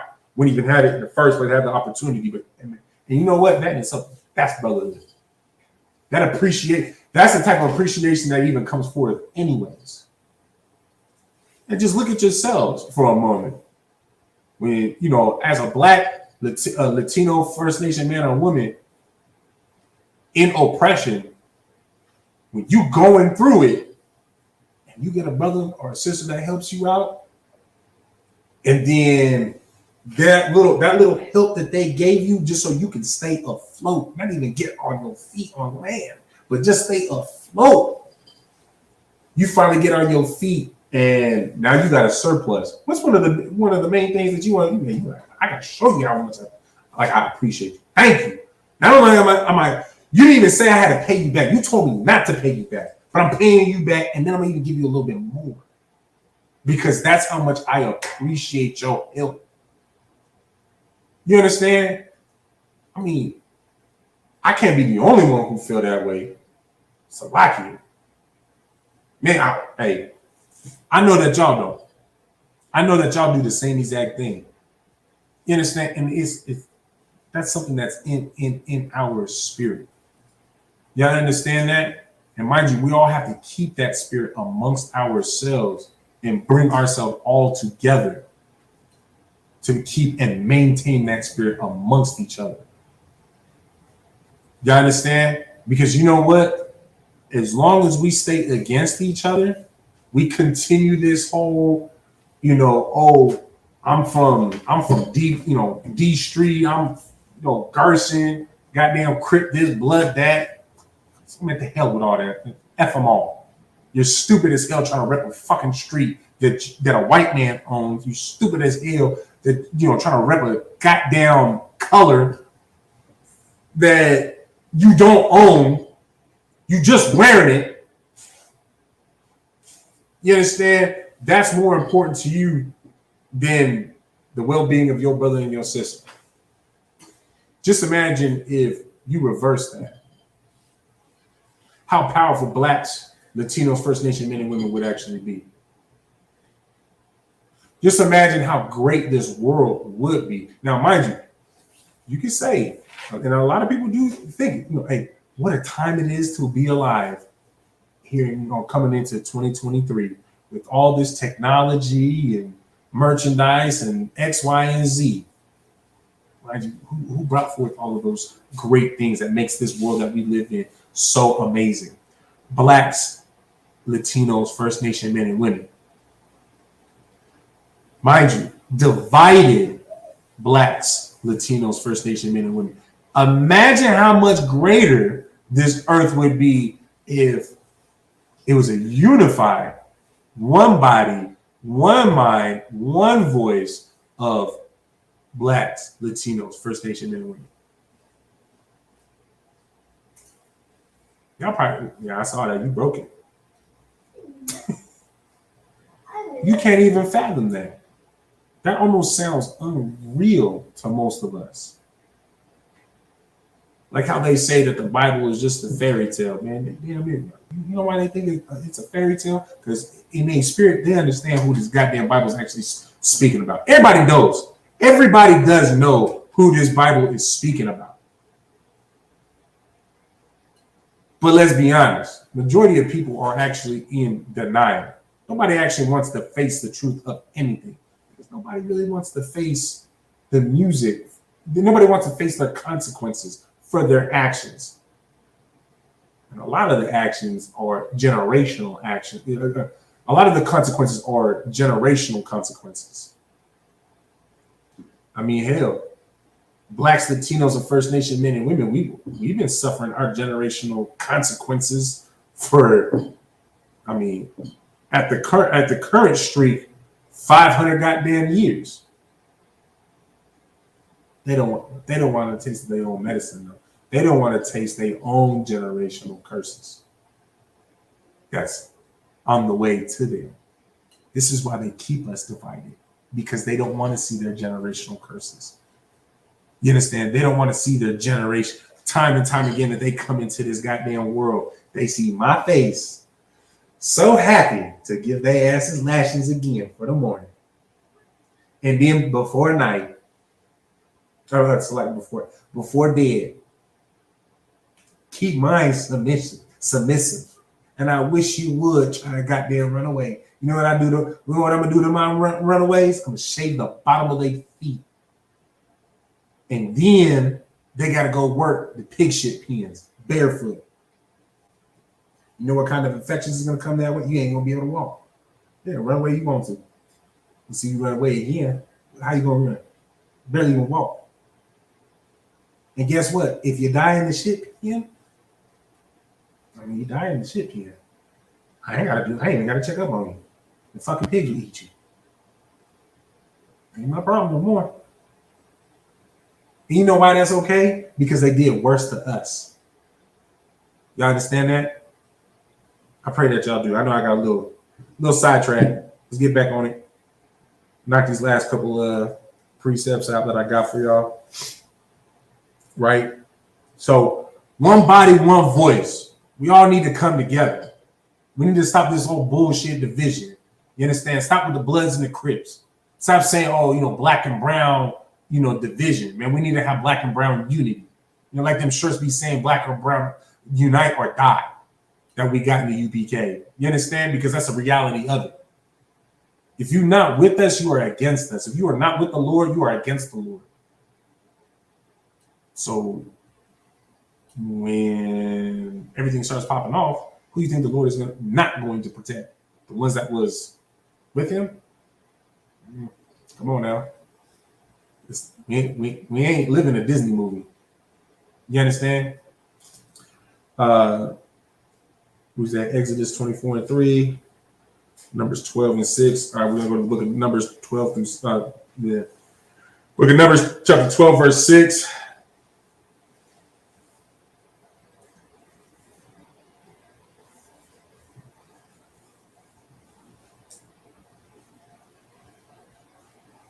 All right, this is the book of Numbers, chapter 12, verse 6. And he said, hear now my words. If there be a prophet among you, I, the Lord, will make myself known unto him in a vision and will speak unto him in a dream. You understand? So this is Most High God letting you know, man. If the Most High going to deal with you, wants you to be a prophet, wants you to be going out to talk off of your vision, he's gonna let you know. He'll come to you in a dream. All right.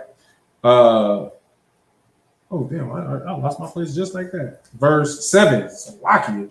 Verse 7, my servant Moses is not so, who is faithful in all mine house. So letting you know, man, this isn't how I'm going to deal with Moses. I'm not dealing with Moses in dreams. Verse 8, with him will I speak mouth to mouth, even apparently, and not in dark speeches. And the similitude of the Lord shall he behold. Wherefore, then were ye not afraid to speak against my servant Moses? And the anger of the Lord was kindled against them, and he departed. You understand? So the Most High God is letting y'all know, man, listen, I'm talking to Moses face to face. Most High said that, man, he talked to Moses as like a friend. The Most High God loved Moses because he was servant. He was obedient, subservient to the Most High God. He did as the Most High God willed. You understand? And the Most High God loved him for that. And I actually rewarded him for that. Talk to him mouth to mouth, face to face, damn near. Hey, man, this was going on. Now, mind you coming up against Moses pissed the Most High God off. How do you know that? Let's read that one more time. Last part of verse 8. Wherefore then were ye not afraid to speak against my servant Moses? The Most High God asking you. But you wasn't afraid to speak against him? I appointed him. I talked to him like a friend. I talked to him face to face. And you gonna speak against him? Like, you not afraid? Okay. Verse 9, and the anger of the Lord was kindled against them, and he departed. Man, the Lord left their ass because of that. Y'all understand that? The Lord will leave you when you try to leave the truth. You get an opportunity to learn the truth of the Bible, learn the truth of who you are, learn the truth of the world, the entire world that we live in. You understand what is going on the four corners? And you have the audacity to say that you don't want to do this no more? You have the audacity to say that you are above this? Maybe you're just too weak. Let's just say that. You're just too weak. You can't hang. You can't handle it. Ain't nobody going to stop you. But just understand that the Lord will leave you for that. The Lord will not protect you no more. The Lord will not be with you no more.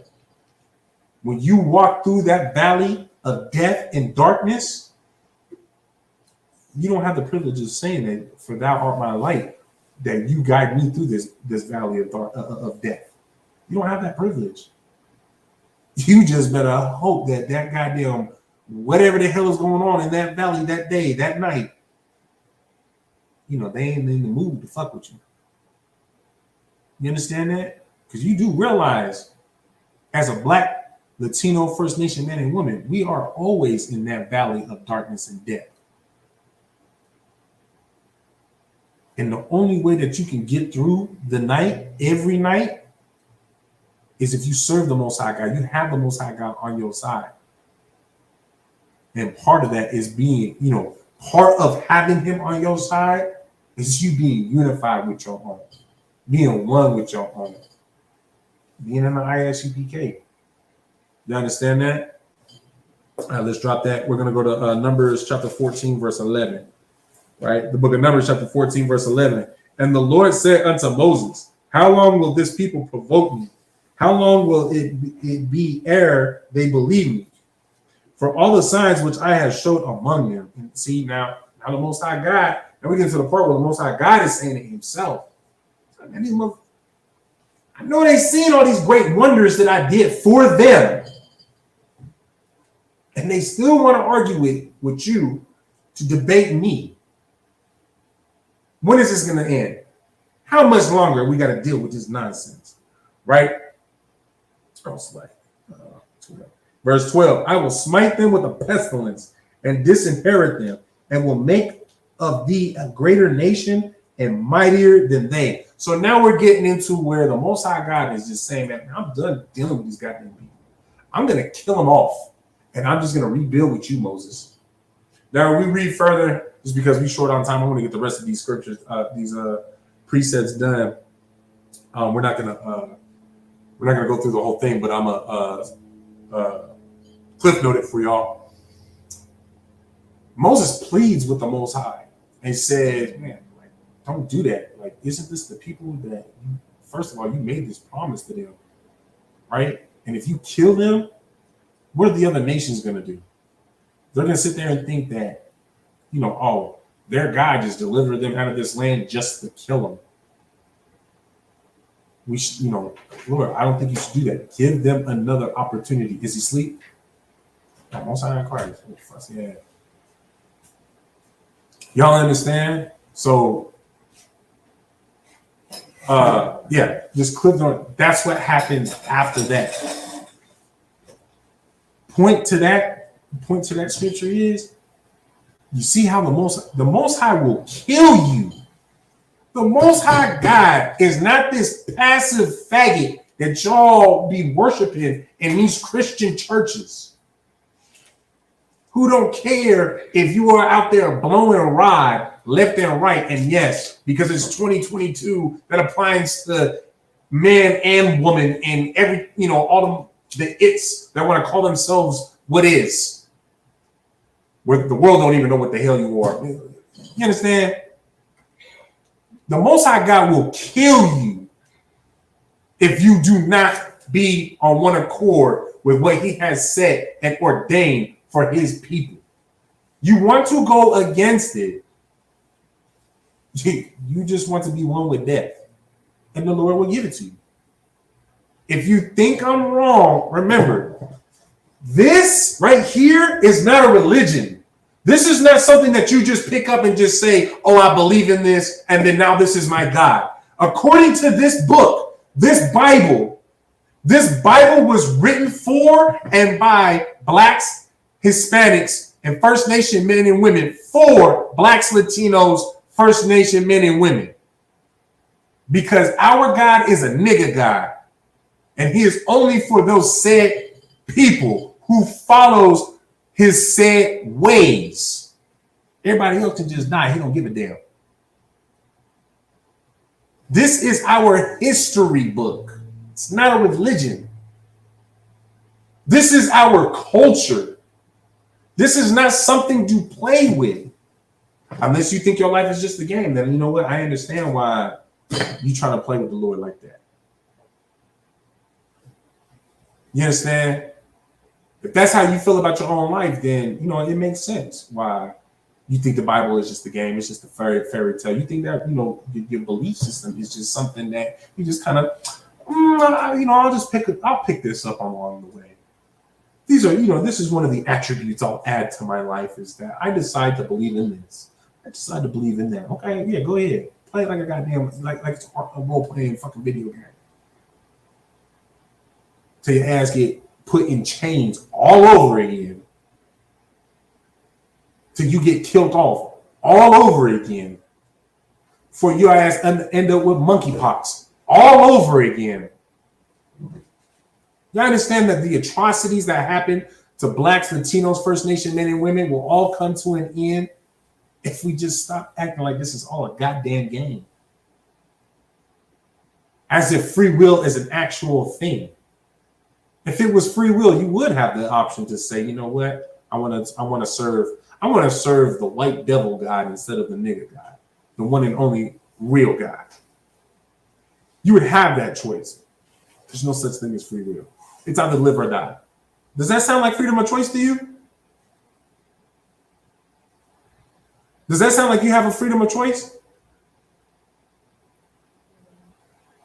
I mean, it's yes or no. I mean, does that sound like a freedom of choice to you? No. Does that sound like a freedom of choice to you? Yeah. Why not? You want to live?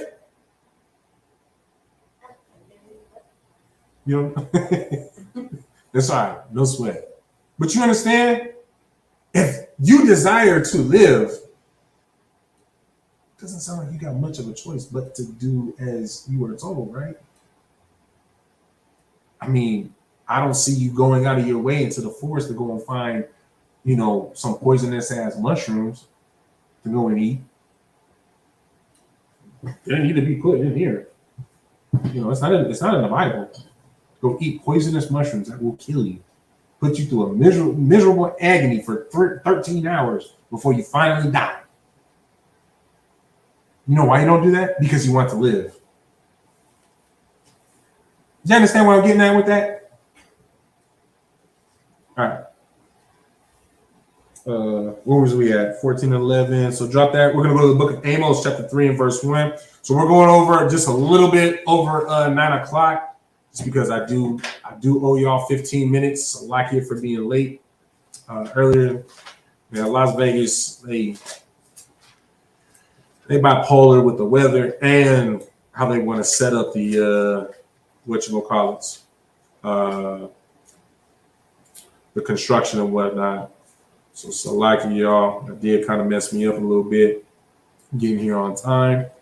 But I will, y'all got me for 2 hours. Y'all get the 2 hours from me. You understand? If anybody does depart before that time, I'll just say Salakia, and I do understand. If you go about your way, there ain't no thing. Amos 3 and 1. Why? See, that's why I'm not a big fan of this doggone Bible. I still want to get somebody to repair that and use that, man.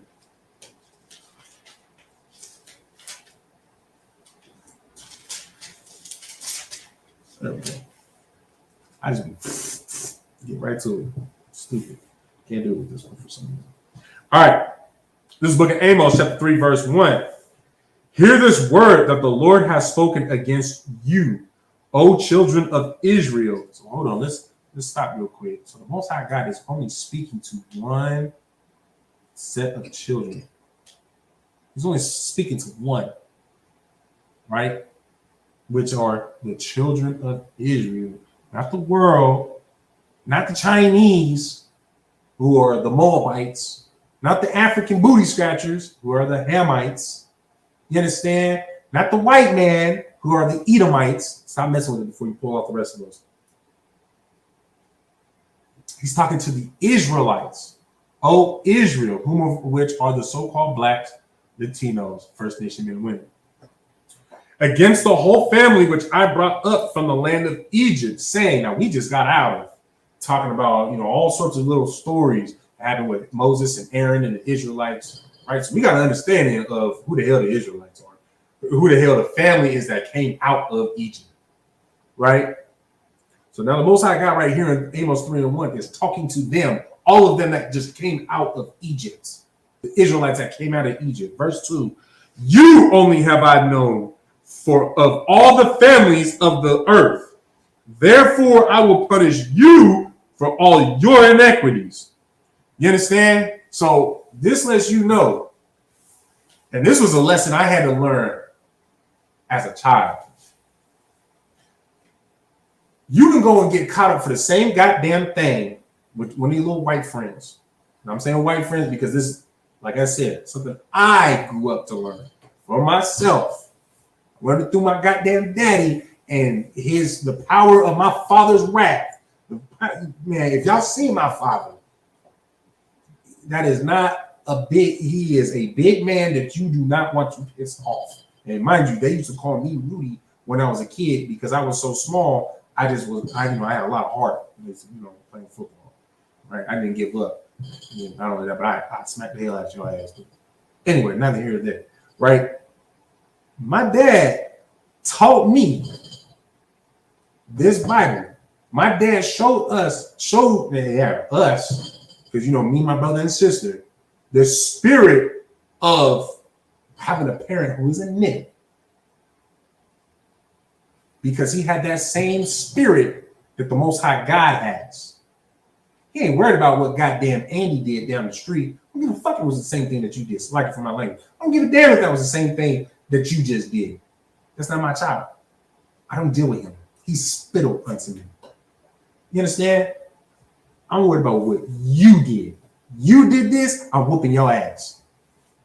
You understand? Man, I was learning the Bible before I even knew I even knew to read the Bible. You understand that? Most High God does the same exact thing with all of us. That's why Blacks, Hispanics, and First Nation men and women, we have higher rates of heart issues and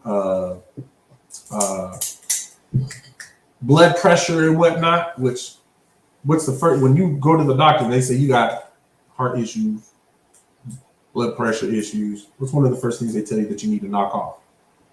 Anybody give me a random guess? What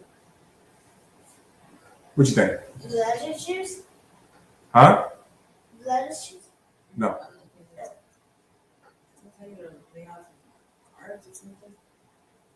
No. They'll ask you about your diet. I will say that. Damn near just gave you the answer. What's blacks, Latinos, First Nation men and women's damn near favorite freaking meal? Our favorite foods? Unlawful foods like Pork. shrimp, Do crab, you eat pork? Okay, you need to lay off the pork. You need to lay off of this. You need to lay off of that. We consume all of that. White men can consume the same doggone thing, but it's going to take a little bit longer before it affects them than it does us. You know why? The Lord don't care what happens to them. He don't, man, spittle. Worry about what you doing.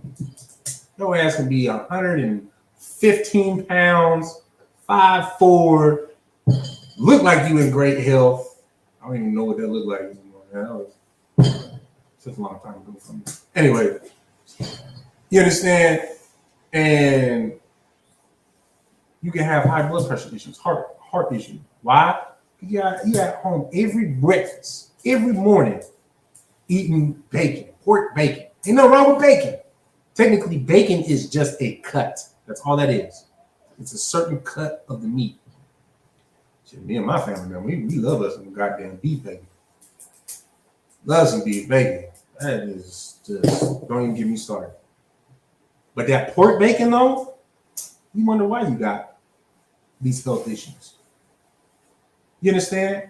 Mind you, the Lord told you not to do it in the first doggone place. And then you're going to die within your own sin because, you just want to stop eating. You want to stop eating that pork. You want to stop eating them. You love them chitlins. Sitting there giving them final words that it's love them chitlins. You know what? We're going to go home and eat some chitlins in honor of his name. Bitch, didn't you just say that's what killed him? And then you going to go eat it? And you wonder why your whole family got goddamn heart disease. Your whole family is just look poisoned because of the poisonous food that y'all consume. You understand? But nobody else is being dealt with like that.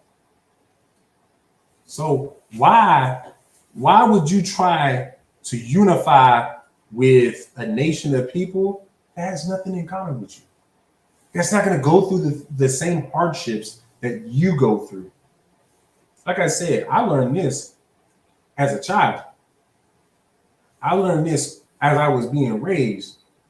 Because there came a point where I got sick and tired. I'm like, man, these goddamn white folk. My dad keep whooping my fucking ass, and y'all just going home and you can't play the Xbox, but you can still go outside. I remember this white kid, Andy, told me he could do that. He could go spend the night, play with his friends, all that. He just couldn't play Xbox at home. I said, hold up. But you go to dude's house and go play Xbox over there, right? Yeah. I could get in trouble. Everything taken away from me. I was in slavery in my house. Everything, I had no rights. I couldn't say nothing. I had to sit in my room. At least I was allowed to read. You understand? I was getting my ass whooped. When I was grounded, I got my ass whooped every time I did even just slightly stepped out of line. It was like I was really under the microscope during the time I was grounded. You understand? But they got to do whatever the hell they wanted. They just got little small things taken away from them. Ain't that damn near the same exact thing that's going on as a whole nation of blacks, Latinos, First Nation men and women versus the rest of the people. I mean, you got African booty scratchers that put their whole goddamn head up to their shoulders in a cow's ass. In some way, somehow, their tribes do not get killed off by disease. That is beyond me on filthiness and just the fact that they are still around. But you know what? The Lord's not going to send a disease there because he's not worried about that. You have your time right now. Let's believe when we go into the kingdom that nonsense is going to stop. Right? All right. We just got a couple more. First Peter, we're gonna drop that, go to First Peter chapter 4, verse 1. I try to combine Peter and 4 together, and it came out as people. So like if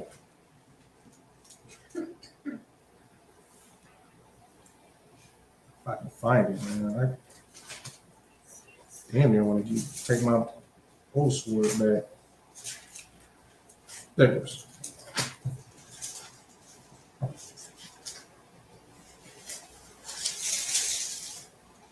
right, let me get this. We got 1, 2, 3, 4. It's just 4 more, y'all. This is the book of 1 Peter chapter 4, verse 1. To an inheritance incorruptible and undefiled that fadeth not away, reserved in heaven for you. Verse 5, who are kept by the power of God through faith unto salvation ready to be revealed in the last time. You understand? This is something that is being revealed for one people. You understand? This isn't something for everyone. Mind you, what has to happen for salvation to happen? Can anybody tell me what has to happen for there to be salvation for anybody?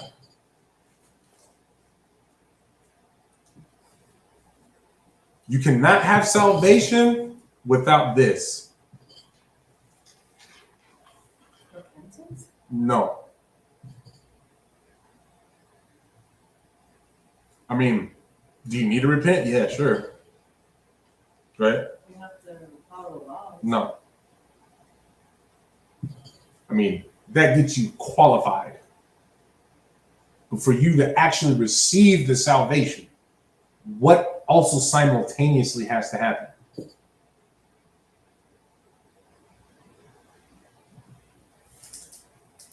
Go ahead. Destruction? I don't know. There you go. Get a sister in hand. It's destruction. Because how did Moses and the Israelites get, that was salvation. The Exodus was salvation. Salvation from whom? The Egyptians. What had to happen to the Egyptians for them to have salvation? They got destroyed.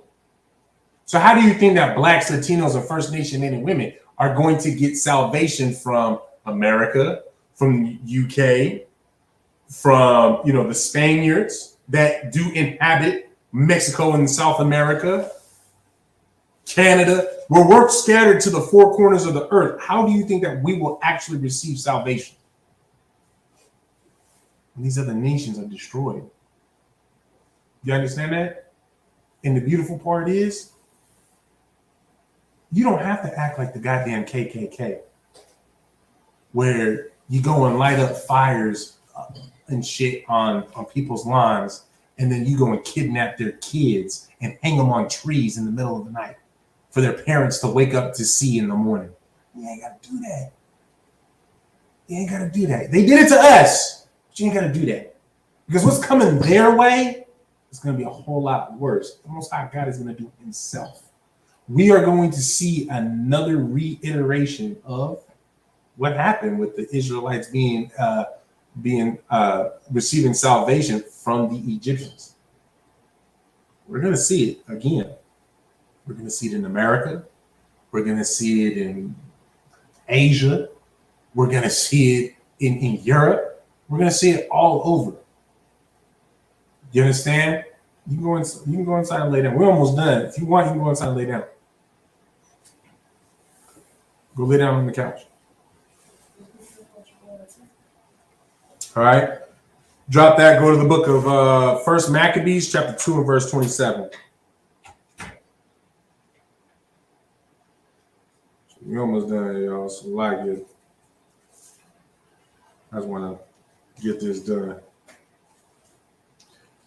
Book of First Maccabees, chapter 2 and verse 27.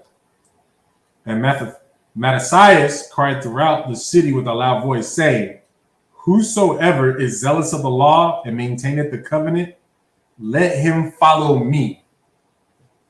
Who does that sound like?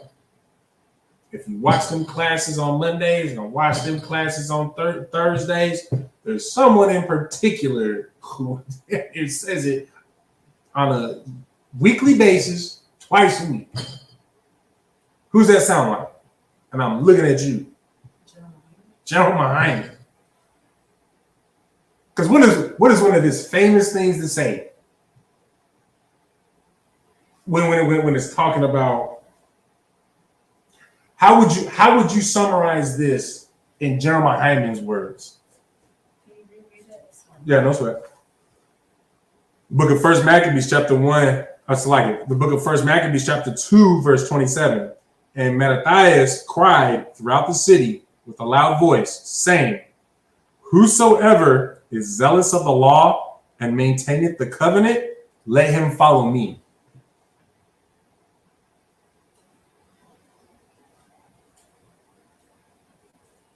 You got several options, honestly. Like walk like Christ. Huh? I was gonna say walking like Christ. No. Then I'm not sure. I mean, how he loves, let's be honest. Hyman loves to tell people, hey, cutting y'all off, that's one of my favorite things to do. Cut y'all out the goddamn, and paraphrase, he don't say it just like this. But the less that we have in the school, the better. Coming to the school and fail so I can kick you out is better. Smaller is better. You understand? I only want the brothers who are zealous. I only want the sisters who are zealous to lay in their brick. You understand? They're not worried about their personal feelings. They're worried about what they can do for something that is greater than themselves. They're not being selfish. And the same thing for brothers as well, who has that zeal to fight and stand up against all the principalities of the world, who will not give in to the principalities of the world because they love their nation, they love their king, and they love their people that much. They love the Most High God that much. Do y'all understand? I pray that you do. All right. Drop that. Go to the book of Zephaniah, chapter 2 and verse 1. The book of Zephaniah, 2 and 1.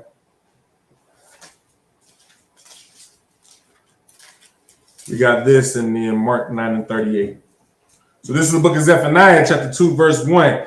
Gather yourselves together. Yea, gather together, O nation not desired. We are scattered to the four corners of the earth. And the four corners of the earth, they all hate. It's like it.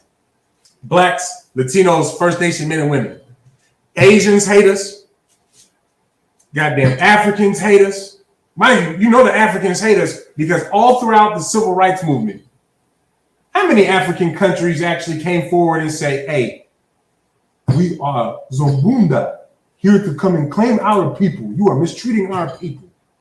While we're getting hosed down by fire hydrants, being attacked by goddamn dogs, police dogs. Who came to our aid? Sure as hell wasn't the goddamn Africans. Who was helping? Who's helping the goddamn so-called Latinos today that are at the border being separated from their families, where women have to breastfeed their children through a goddamn cage? I don't see the Spaniards doing anything. I don't see the Italians doing anything, even though they try to lump the Latinos with the goddamn, with the Hispanics. That's why I also made a point, and sometimes I do slip up now, to stop saying so-called Hispanics, because technically that does include those Italians and Spaniards and the Portuguese. I say Latino. I changed it up to Latinos because Latinos, that pertains to my so-called Puerto Ricans, so-called Mexicans, so-called Brazilians, so-called Dominicans. Did I already say Dominicans? You understand? The Afro-Latino communities. You understand? My people. You understand? Who came to their aid? Yeah, mind you, the whole world wants to be a so-called goddamn First Nation person. Come Halloween, come Thanksgiving, because Thanksgiving isn't just localized to just America and Canada, to North America. Y'all do know that, right? America's so goddamn powerful, they pushing they religion and holidays into other countries, such as, hey, I've been in Afghanistan, so I know about that. Do they religiously, practice it? No, but they are, they do push that their way to get them to do it. You understand that? Because mind you, what was America doing in Afghanistan? Not that I care about the people, but let's be real. He's doing the same exact thing that they was trying to do to our Gadite brothers and sisters, our Reubenite brothers and sisters, the so-called First Nation men and women. They was trying to do the same thing, take over that Middle East like that. But you see, when you don't just allow any type of outsider in, you allow yourself to protect yourself. That's why the Middle East is still their own. We actually need to learn from that. You understand? Our Gadite brothers and sisters, and this isn't necessarily to bash them. This isn't me bashing them. This is still a lesson for us to take into consideration, right? If we weren't so accepting of those European colonizers, y'all think that this would be called America today? Biblically, it was called Asareth. So you think that it'd be called the United States of America? It's probably one of the most divided goddamn countries in the world. And don't try to say that Africa is divided, because it's a continent with multiple countries within it, right? There's a little learning lesson for some of you goofies that are just so I love Africa. Right. Anyways, point is, 4 corners of the earth. We are scattered to the 4 corners of the earth. We all need to come together as one. Doesn't mean that we have to be all in one place, but we can still be one body, one mind, one voice, no matter where you are. What we teach here in Las Vegas is the same thing that they teach in Jamaica, in the UK. Hell, there's a school out there in the Netherlands. That blew my mind when I found that out. I thought that was the craziest doggone thing. I was telling Salagi, quick side note, then we'll get to the last chapter, last verse. I told my dad about that, and he was like, hold on, is that even safe for them? The Netherlands? You know what I'm saying? Because it is pretty much just white people, right? All right, let's drop that. We're going to get this last one, and then I'll, get y'all out of here. Salagi. We're going to go to the book of Mark, chapter 9 and verse 38.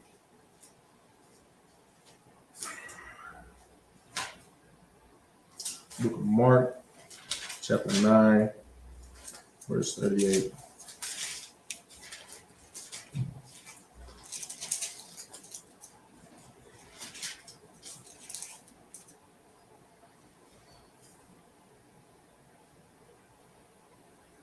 All right. So this is the book of Mark, chapter 9, verse 38. And John answered him, saying, Master, we saw one casting out devils in thy name, and he followeth not us, and we forbade him, because he followeth not us. First of all, who does that sound like, Shemaiah? Where it says, we saw one. Who is the one that was casting out devils, not in our name? So a 2-part question. Who is the one casting out devils in our name? And then what is the name that he is referring to? Would it be like other camps? Mm-hmm. Like not today? Now, part two. You said who was in the name? Is that what you Yeah, said? what is the name he's referring to? The Most High? Or Yahweh? I mean, Okay, so the Most High, Yahweh Hashem Yahweh Shai. Collectively, who would you say that is though? like in present time? Like, you mean like now? Or I mean, now then, who would you say that is? Christ? Who's got the spirit of Christ? For time's sake, it's still UPK. Oh, okay. Yeah, it's still UPK, right? Verse 39. But Yahweh Shai said, forbid him not, for there is no man which shall do a miracle in my name that can speak lightly of in my name that can lightly speak evil of me. You understand? Christ said, man, let them go ahead and do what the hell they want. Let them do their thing. But at the end of the day, it's not like they can speak against me. It's not just like in ISUPK how we say that we are undefeated, because we are. Nobody can speak against us, because what allegations do we have? What controversies do we have? You don't see somebody tell me of an instance that they heard of somebody getting caught up playing around with trannies, being a homosexual. I guess same, but or sleeping with white women, or anything of that nature, anything that goes against what we even teach in the first place. What controversies do we have? But you can find that in JUIC, them purple faggots, slaggy, purple homosexuals. You can see that in GOCC, GMS, Sakari, them other joints. They all sleeping with white women. They all doing things that are against the Most High God. You understand? And with that, make sure that y'all link up with us December 1st through the 4th. You understand? The West Coast Las Vegas Cookout. You understand? For those of y'all that would like to participate, make sure that you just get in contact with your respective camp leaders so that you may attend yourself. If you would like to contribute yourself, make sure that, again, you contact your respective camp leaders. And with that, shalom. Class dismissed.